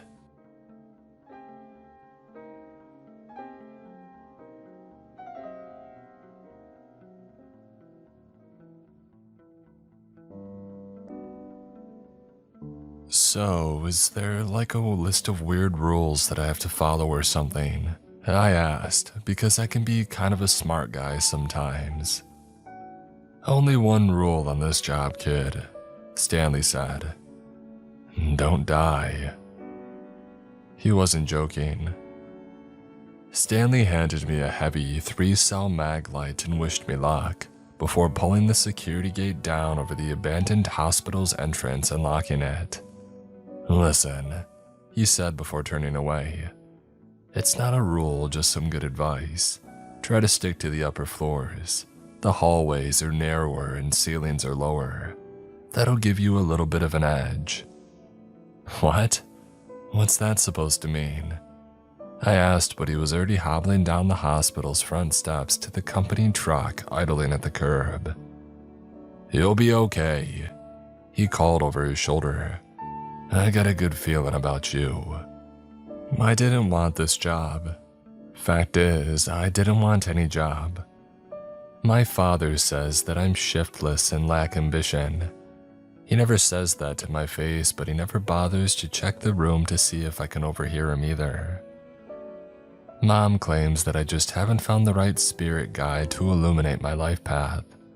She's really into all that new age stuff. My girlfriend, I should probably say ex-girlfriend, since she's been ghosting me for the past 5 days, thinks that I'm depressed. I used to work in the mailroom at an investment firm downtown. To me, it was just a job, not a career. I was pretty ambivalent towards stocks and bonds, the market, and getting promoted to an office upstairs. While the other mailroom employees were networking, building relationships, and going the extra mile to get noticed, I just dropped envelopes off at people's desks. A smile and a nod was pretty much all the social interaction that I could handle. And then the pandemic hit and I was laid off. My roommates made the most of it. Anita delivered for Grubhub and learned to play guitar online. Sanjay worked from home. He actually wore pants to his Zoom meetings. Me, well, I sat in my room listening to creepypasta narrations on YouTube, which is where I got the idea for the weird rules joke that Stanley didn't get. And every once in a while when I was feeling particularly motivated, I'd play a couple levels of Candy Crush. I never wore pants. If it weren't for the home screen on my phone, I wouldn't have even known what month it was, let alone what day of the week. I didn't want anything. I didn't care about anything. I didn't do anything. Sometimes I would check my own pulse just to see if I was still alive. The only way the level of suckitude in my existence could increase was if I had to move back in with my parents. That became a real possibility when they started lifting the pandemic restrictions and my unemployment benefits ran out. I didn't get my old job back when the firm reopened. HR sent me a text telling me that they were downsizing the mailroom. I was too busy wallowing in inertia to care, but my roommates didn't take the news well. The first time that I couldn't come up with my share of the rent, Anita and Sanjay gave me an ultimatum. Find a job and kick in by the time the next month's rent was due, or get out. They were not amused when I told them that I expected my investment in scratch-off tickets to pay big any day now. Like I said, I'm kind of that guy. The prospect of moving back in with my parents, living with my father's a disappointment and my mom's pity, was what finally got me off my butt. Of course, I started with Craigslist. The night watchman gig seemed ideal. Low effort with no education or experience necessary. Perfect for a low energy, uneducated, inexperienced type like me. And they had an immediate opening. I figured I'd be sitting in a booth somewhere playing around on my phone all night and getting paid for it. I called the number and was asked to come down for an interview immediately. So I showered for the first time in days and threw on some semi-clean pants. They even sent an Uber. The company was in a storefront. There was a sign in the window, you know, the old-fashioned kind where they paint it backwards on the inside of the glass. The ornate script was chipped and faded, but it wasn't Sharpie scrawled on cardboard, so I figured it must be legit. Inside, I was met by a man who looked to be in his 50s with receding hair and a good start on a potbelly. He introduced himself as Stanley. Walking with a pronounced limp, he led me to his office and motioned me to a chair. The interview wasn't at all what I had expected. He didn't seem to care about where I went to school, my job history, or what qualifications I might have. Mostly, he wanted to know about my situation. Was I close to my family? Not really. Did I have a lot of friends? No. Was I dating anyone? It's complicated, but probably not. And stuff like that. It threw me off a little bit, his line of questioning, but then he asked about my size. I told him that I was 5'5" and 130 pounds. He smiled big, clapped his hands together and said, "Excellent." So yeah, that was pretty weird. "One last question," he said. "You a good runner?" "Runner?" I asked, not sure what he was getting at. "Oh, you know, running." He pumped his arms at his side, miming a jogger. "Are you fast? Got any endurance?" I shrugged. I lettered in cross country in high school, but that was 5 years ago. "That'll do," he said, scribbling an address on a post-it note and handing it to me. "Meet me here no later than 10:45 tonight." "Aren't we going to discuss pay and benefits, stuff like that?" "Let's see how things go tonight. If you still want the job in the morning, we'll talk about pay and benefits then." He walked me to the door, smiling ear to ear. I got a good feeling about you, kid, he said, shaking my hand. Now I know what you're thinking. You're thinking that I was about to be kidnapped by some weirdo with a thing for short people. I know because I was thinking the exact same thing. At 10:25, my Uber showed up for the ride across town. I almost didn't go, but the thought of moving back into my parents' basement convinced me to take a chance. Besides, even 5 years after my last cross-country meet, I was pretty sure that I could run faster scared than Stanley could when he was in the mood. 15 minutes later, I was dropped off in front of St. Luke's Memorial Hospital. You would think that a creepy abandoned hospital would have some stories floating around, but I didn't even know the place existed until the car pulled up in front of the building. The hospital, set back from the street 100 feet or so with a semicircular drive leading to the entrance, was in a neighborhood of walk-ups with a few ground-level storefronts. Stanley sat in a company pickup truck by the front steps.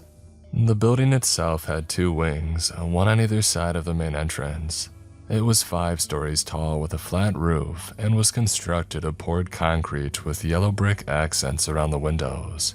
You know, like those ugly old high schools from the 70s that you see in your parents' yearbook photos. The windows were all covered by ornate iron bars. A high brick wall topped with spikes in the same style as the window bars hid the rest of the grounds.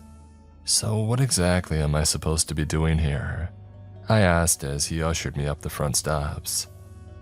You just stay inside and keep an eye on things until 7 a.m.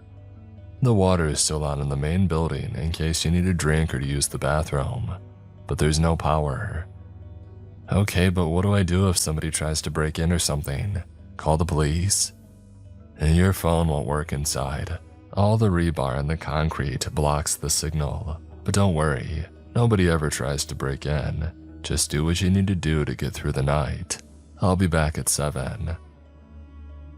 There were red flags popping up all over the place, but instead of paying attention to them, I was too busy being disappointed that I wouldn't be able to watch YouTube.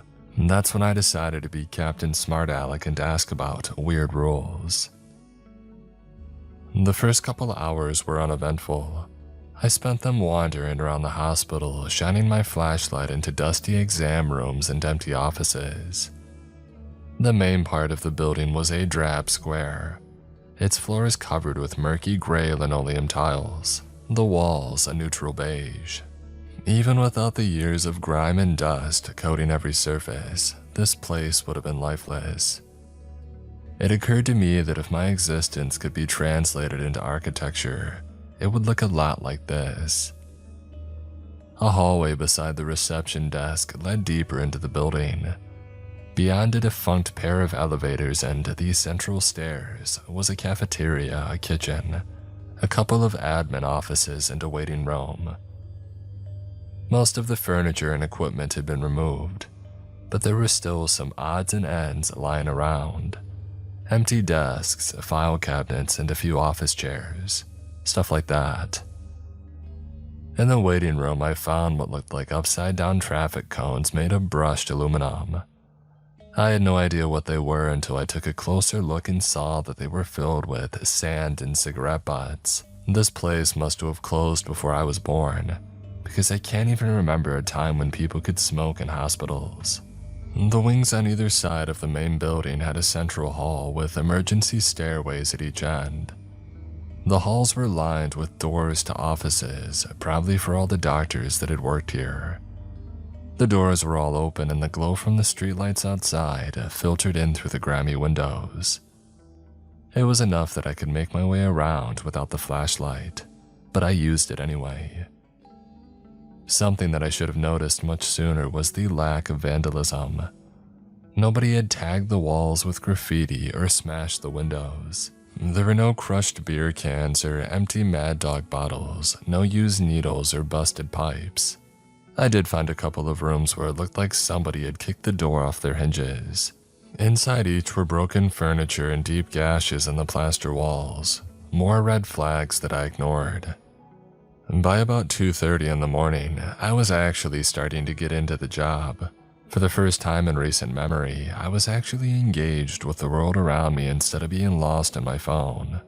There was this low-grade buzz in the back of my head. It kind of reminded me of the way that I felt running a new cross-country course at an away meet or going on a first date, when everything is new and fresh and maybe a little bit scary. And describing a hospital that's been abandoned longer than I've been alive as new and fresh is crazy. I know, but that's how it felt. And then I heard the crash. It was far away and faint, but noise carried on the dead air hanging in corridors. It sounded like it came from below. I had seen a sign for the basement back at the central stairwell, a diagonal arrow pointing downward with the words laundry, storage, boiler, and morgue beside it, but I hadn't been down there. As much as I was digging the whole explore an abandoned hospital vibe, I wasn't ready to go poking around in an old morgue yet. Just about the time that I had myself convinced that a stack of junk somewhere had finally lost its battle with gravity and toppled over, I heard more noises. Thunks, bangs, and scrapes. I was standing in the corridor of the north wing, maybe 20 feet from the junction with the main building, past the entrance lobby and reception desk and around the corner, where the central stairs and basement access that I had seen earlier. That's where the noises seemed to be coming from. "Stanley, is that you?" I called out into the darkness. My voice was a weak, dry croak. The beam of my flashlight trembled. "Oh, you're hazing the new employee, huh?" At the far reaches of my flashlight beam, spindly fingers like the legs of an enormous spider curled around the corner of the hallway beside the reception. Slowly, a head emerged into view, high enough above the ground that it nearly brushed the ceiling. It was elongated with a skin the color of moldering leather stretched tight over skull-like features. Stringy hair, dark and tangled, hung from its scalp like a diseased Spanish moss. Its eyes were two coins at the bottom of a stagnant well, reflecting dull silver in the beam of my flashlight. And then it smiled, revealing row upon row of jagged and serrated teeth. "Jeez, oh son of a, what is that?" I screamed as I turned to flee. I remember that distinctly. Weird, the stuff that sticks in your head when you're terrified. I ran in a blind panic with no plan or purpose other than to put as much distance between me and that monstrosity as possible. It pursued, of course, because why wouldn't it? That's what monsters do. They pursue people and then they kill them, usually in the most horrible and painful way possible. I could hear the staccato clacking of its talons or claws, or whatever nightmarish appendage it had for feet, on the linoleum tiles behind me. The sound grew louder, but I didn't dare turn to look. At the end of the hall, I slammed through a door and found myself on the emergency stairs. There was no place to go but up. By the time that I reached the first landing marked by a sign reading surgery, the thing crashed through the access door below. I flung myself into the second-floor hallway, dodging a few wheelchairs and gurneys that had been left behind as I bolted back towards the main building. Halfway around the corridor was a nurse's station. I dove under the counter and turned my flashlight off, just as I heard the creature burst through the stairwell door. The sounds of the creature's pursuit slowed, claws clacking against the linoleum but at a deliberate, more measured pace now. Streetlights shined dimly through the dirty windows, casting the creature's shadow in soft relief on the cabinets and the decaying corkboards behind the nurse's station as it approached. It stopped just on the other side of the counter from me. Only a thin sheet of veneer-covered plywood separating us. Its spider-like fingers curled around the edge of the chipped Formica worktop, spiked tips tapping impatiently on the underside of the counter, just inches from my face. My skin tingled and I could feel the blood coursing through my veins. I covered my mouth with my hand. It sounds insane, but I wasn't sure if I was going to scream or start giggling. Before I could lose control and find out which noise was building inside my chest, the creature snorted and moved off along the hallway.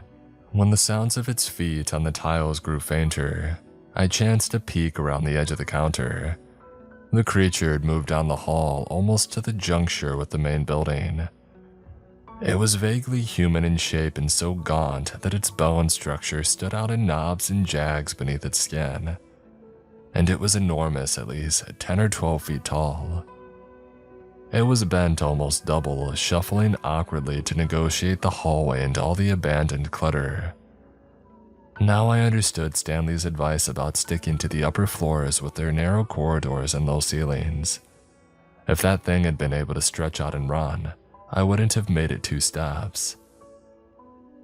As I slipped out from behind the counter to sneak off in the other direction, the mag light in my hand bumped into the wall with a soft clunk. It wasn't much of a noise, but it was enough. The creature whirled, spotting me, shrieking as it charged. I sprinted back to the stairwell. It was my only choice. Taking the stairs 2 at a time, I ran through the door marked Patient Ward and into the 3rd floor hallway, ducking into the first open room. It was empty except for 2 bed frames and a dusty vinyl privacy curtain hanging between them.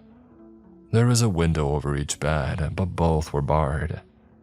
Behind me, I could hear the monster's heavy footfalls coming up the stairs. There was nowhere to run, no time to barricade the door, and nothing to barricade it with. I threw my back against the wall between the bed frames and wrapped myself in the folds of the curtain, like a little kid, hiding under the blankets from the boogeyman.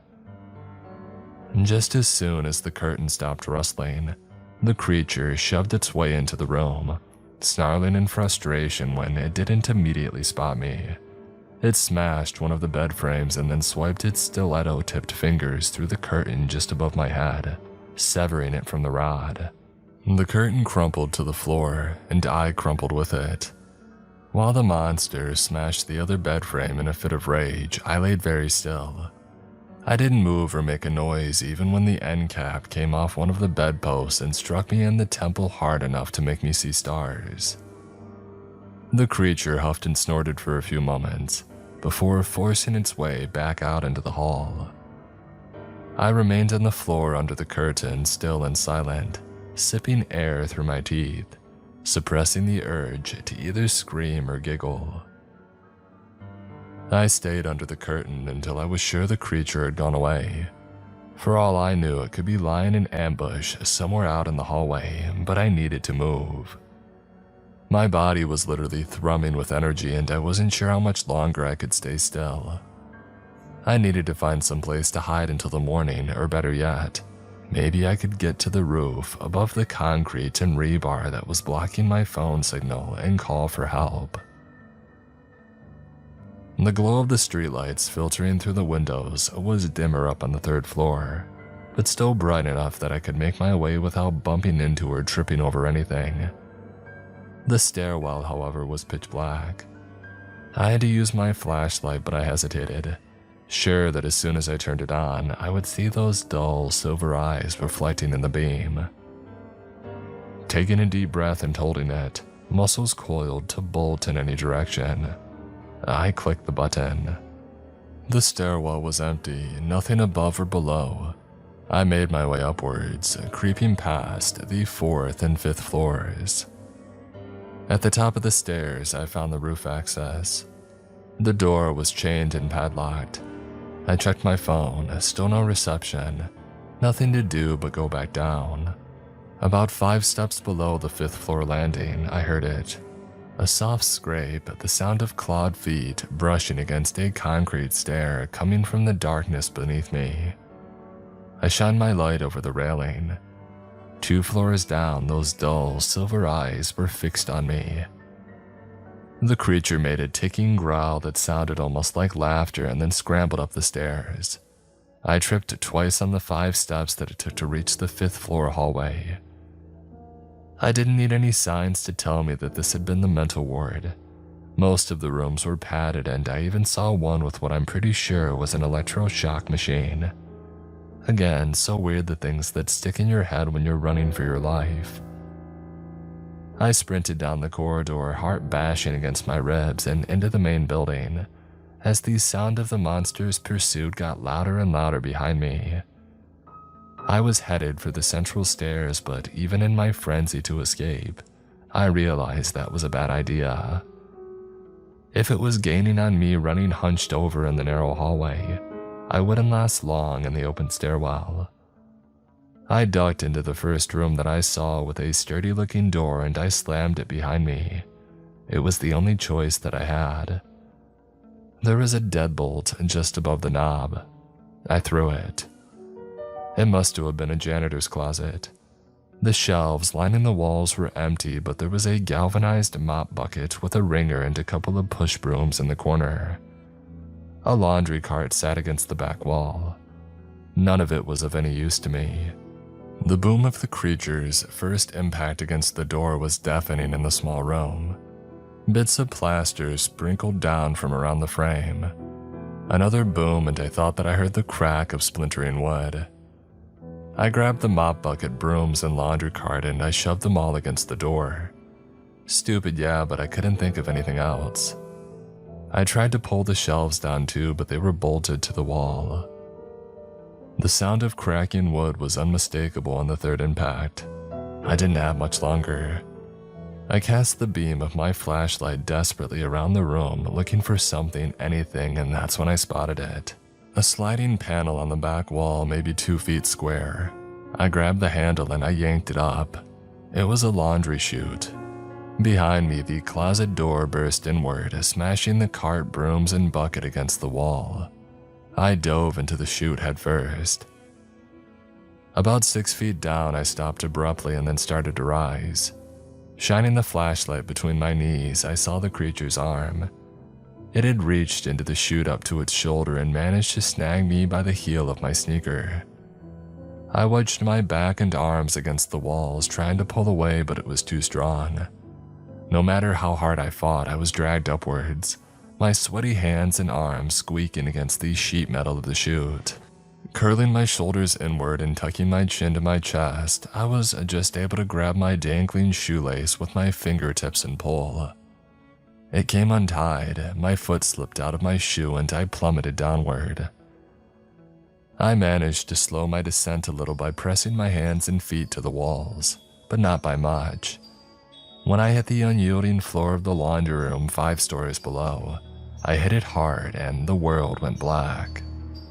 When I came to, I found myself at the far end of a large rectangular room. The walls on either side were lined with industrial-sized washers and dryers. The door at the other end was open to the rest of the basement. From the darkness beyond, I could hear the creature prowling around and coming closer. I was trapped again. My only choice was to hide. Pulling open the door on one of the front-loading dryers, I saw that the basket was big enough for me to crawl into, but the door itself was glass. The washers were the same, and I had no doubt that those dull, silver eyes could see just fine in the dark. That's when I noticed the space between the wall and the back of the machines, just wide enough for somebody to squeeze in to service the water hookups and dryer vents. I clicked the flashlight off and sidled up behind the dryers. It wasn't long before the monster showed up. The first thing it did was yank open the doors of each washer and dryer, peering into the baskets. I would have silently congratulated myself for my own foresight, but at the time, I was busy pinching my nostril shut. The dust and lint was tickling my nose, and I felt a sneeze building in the back of my sinuses. Hiding behind the washers would have been the better choice. The creature reached the end of the row and seemed to deliberate for a long moment, while I stood holding my nose, unable to even breathe. About the time my chest started to spasm, the thing snarled and stomped off, backhanding washers and dryers as it went. It smacked the dryer that I stood behind with enough force to send its upper edge crashing into the wall. If I hadn't ducked in time, it would have crushed my skull. Working my way out was tough, and doing it quietly was even tougher. Some of the dryers were still tilted back against the wall from the impacts, and I had to get down and crawl underneath on my side to get past them. By the time I reached the end of the row, I was completely covered in dust and lint. Judging by the sounds coming out of the darkness, the creature had left the laundry and gone off to the right. I went left, another mistake in a night filled with them. The hallway dead-ended at a door. Even before I covered the flashlight lens with my hand, clicked it on, and let a sliver of light slip out between my fingers, I knew what the sign would say. Morgue. It was the last place that I wanted to be, and when I sneezed, it became the last place that I most likely was ever going to be. Some dust or lint must have drifted up from my shirt. The sneeze came out so suddenly that I didn't even have a chance to try and stifle it. And of course, it was loud because that's just how my night was going. Off in the darkness, the creature snorted and charged back in my direction. There were no low ceilings or narrow hallways to slow it down. I yanked open the door to the morgue and ducked inside. I had no other choice. Are you seeing a trend here? I've watched enough crime shows to recognize an autopsy room when I see one. There were 3 stainless steel tables evenly spaced in the middle of the room. Above each was a dish of an examination light, hung from the ceiling on an armature, all of them dripping cobwebs. Behind the tables, the walls were lined with cabinets and worktops, still cluttered with all the tools necessary to carve somebody open and figure out what killed them. What I had never seen in a crime show morgue was a half-dozen human skulls, decoratively arranged on a work table like trophies. I had to blink just to make sure that I wasn't imagining it, but the one in the middle had a samurai sword shoved through its temple, with the ends bent upward like rabbit ears. "Oh, this is bad," I moaned. At the back of the room, another door, thick and insulated, stood open. It led to the walk-in freezer, a dead end to a dead end. The sounds of the creature's approach were getting louder, and there was no place else to go.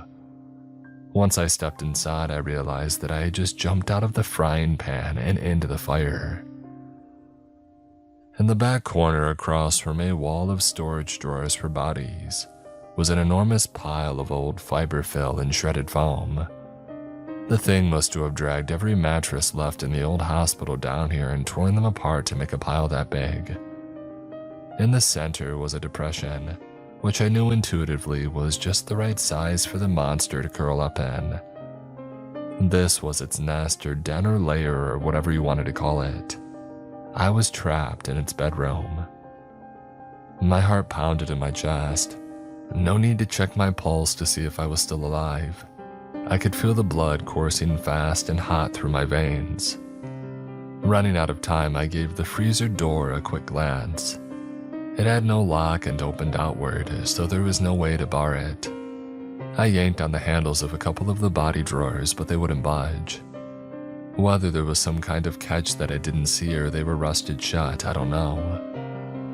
I spun in a frantic circle, waving my flashlight beam spastically around the room. There were no counters to hide behind, no privacy curtains to cower under, no laundry chutes to dive into. I was well and truly screwed. I don't remember when or how the idea occurred to me. I don't even remember thinking about it, I just did it. I dove into the fiberfill where it lay piled against the wall and burrowed as far back as I could. Oh, the stench was awful. I had to grit my teeth against my gag reflex. Just as soon as I clicked my flashlight off, the creature announced itself. With a low growl and the clack of its claws on the floor, it paced for several seconds, breathing heavily, before I heard the sound of screeching metal. It was ripping open the body drawers looking for me. That went on for several moments before its footsteps retreated back to the autopsy room. Even under all the shredded mattress stuffing, I could hear it rummaging around, making frustrated chuffs and snorts. The rummaging sounds didn't last long. There really wasn't a lot to rummage through out there, and the creature returned to the cold storage room. It paced for a while, the clicking of its claws on the floor almost becoming monotonous. and then I actually heard it yawn. A moment later, I could feel the mattress stuffing being displaced by the weight of the monster as it crawled into its nest, fluffing and tamping the fibers until it got comfortable. Soon it was snoring. I'm the thing under the monster's bed, I thought, and I came dangerously close to bursting out into laughter.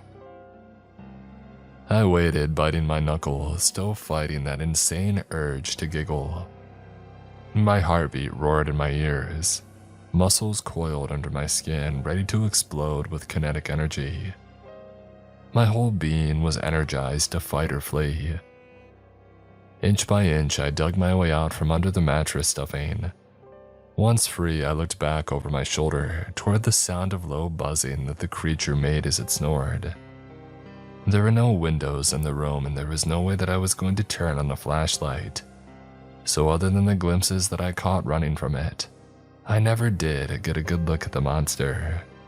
Crawling on my hands and knees, carefully sweeping the floor in front of me with my fingertips for obstructions, I made my way out of cold storage, through the autopsy room and back into the basement hall.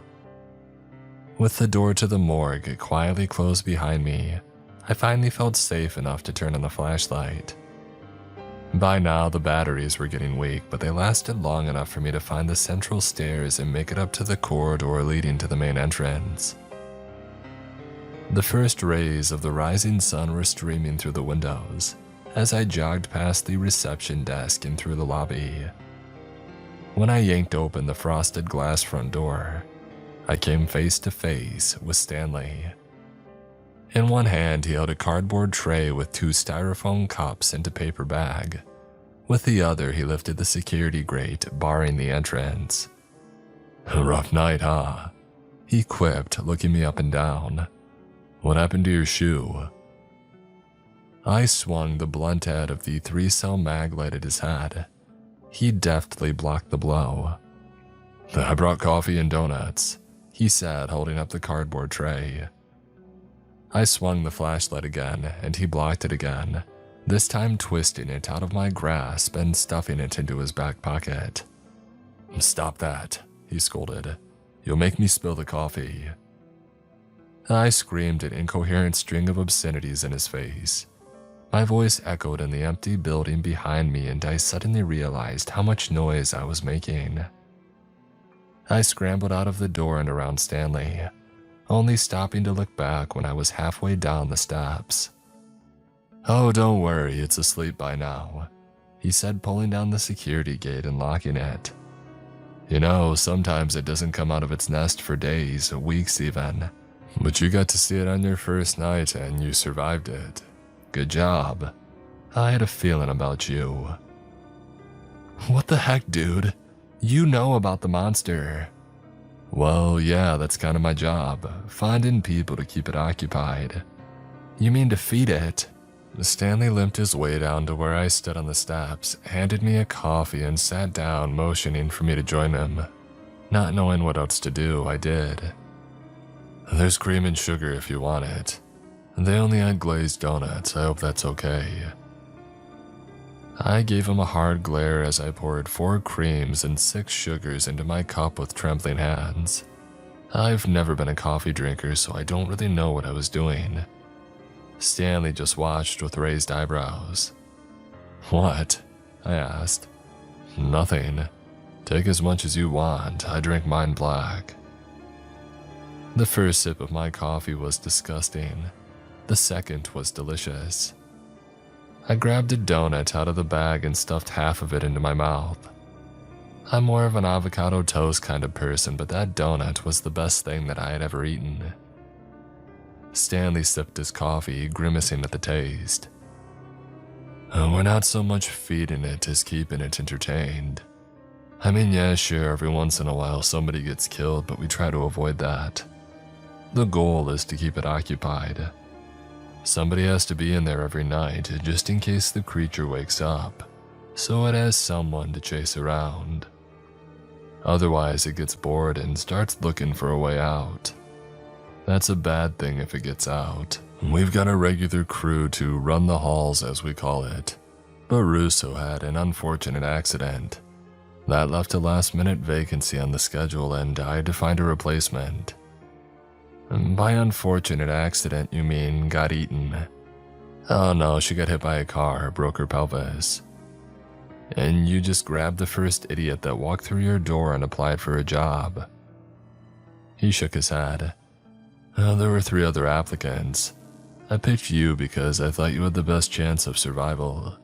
And if things didn't work out, you would be the least likely to be missed. Hey, I got parents, I got roommates. If I disappeared, they would notice. Well, yeah, sure, but would they miss you?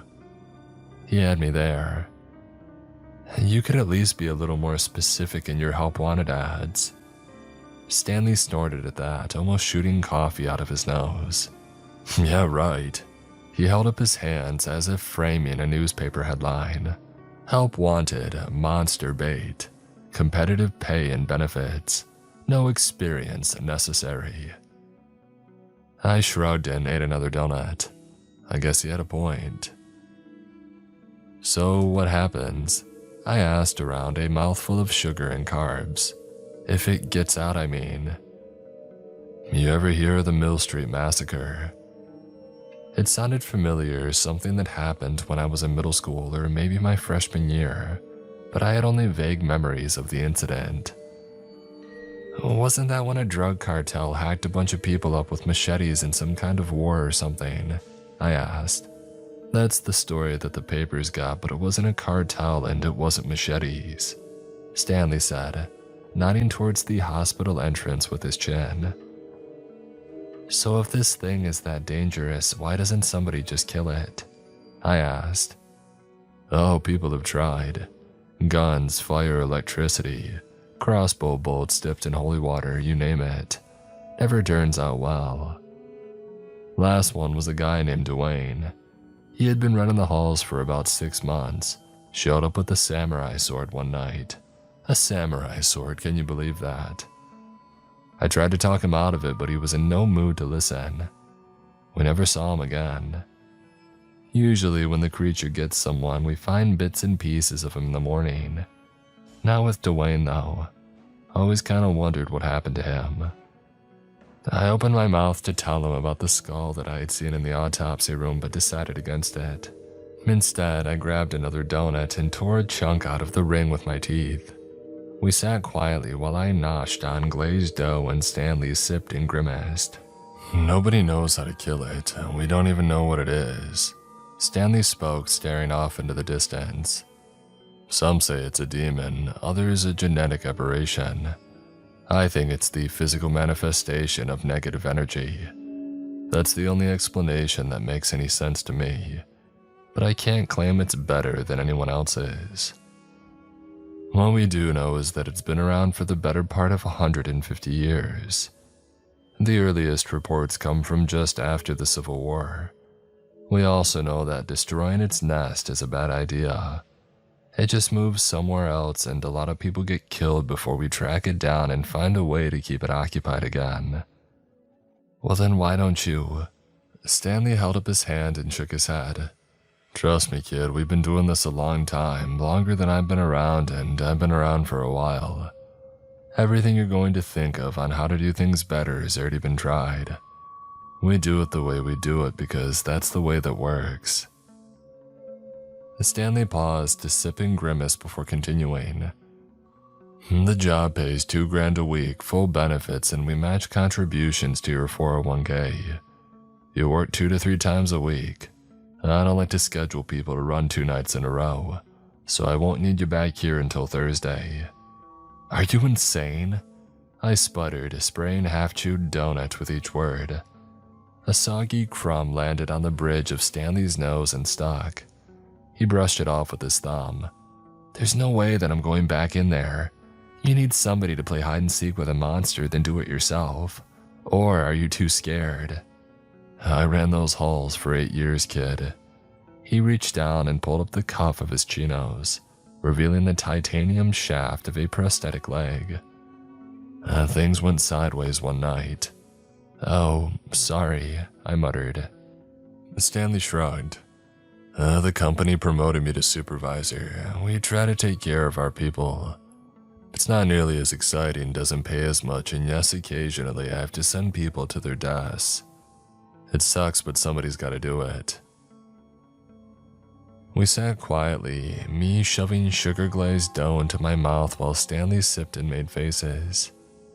I was starting to suspect that he didn't really take his coffee black. After a few minutes, he checked his watch and stood, limping down the remaining steps before turning to face me. Well, I gotta get to the office, paperwork, you know. I'll see you Thursday night at 10:45, don't be late. I shook my head in disbelief. Dude, I'm not coming within 10 miles of this place ever again. Oh, you'll be here, Stanley chuckled. I got a feeling about you. What feeling? What feeling do you have about me? You liked it. First time you've felt really, truly alive in years and you liked it. Tell me that I'm wrong. I wanted to, but I couldn't. God help me, I couldn't. Welcome to the crew. I'll see you Thursday, he said before wrestling himself into his truck and pulling away in a cloud of blue-tinged exhaust. I've been thinking about it a lot these last 2 days.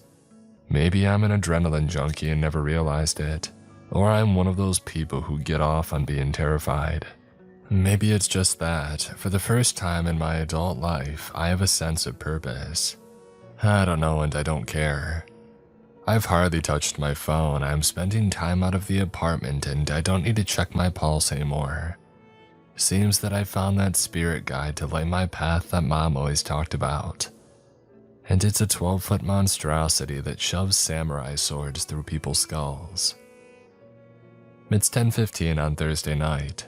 I'm waiting in front of my building for the Uber to take me to St. Luke's as I post this. I guess Stanley's feeling about me was right after all. Wish me luck.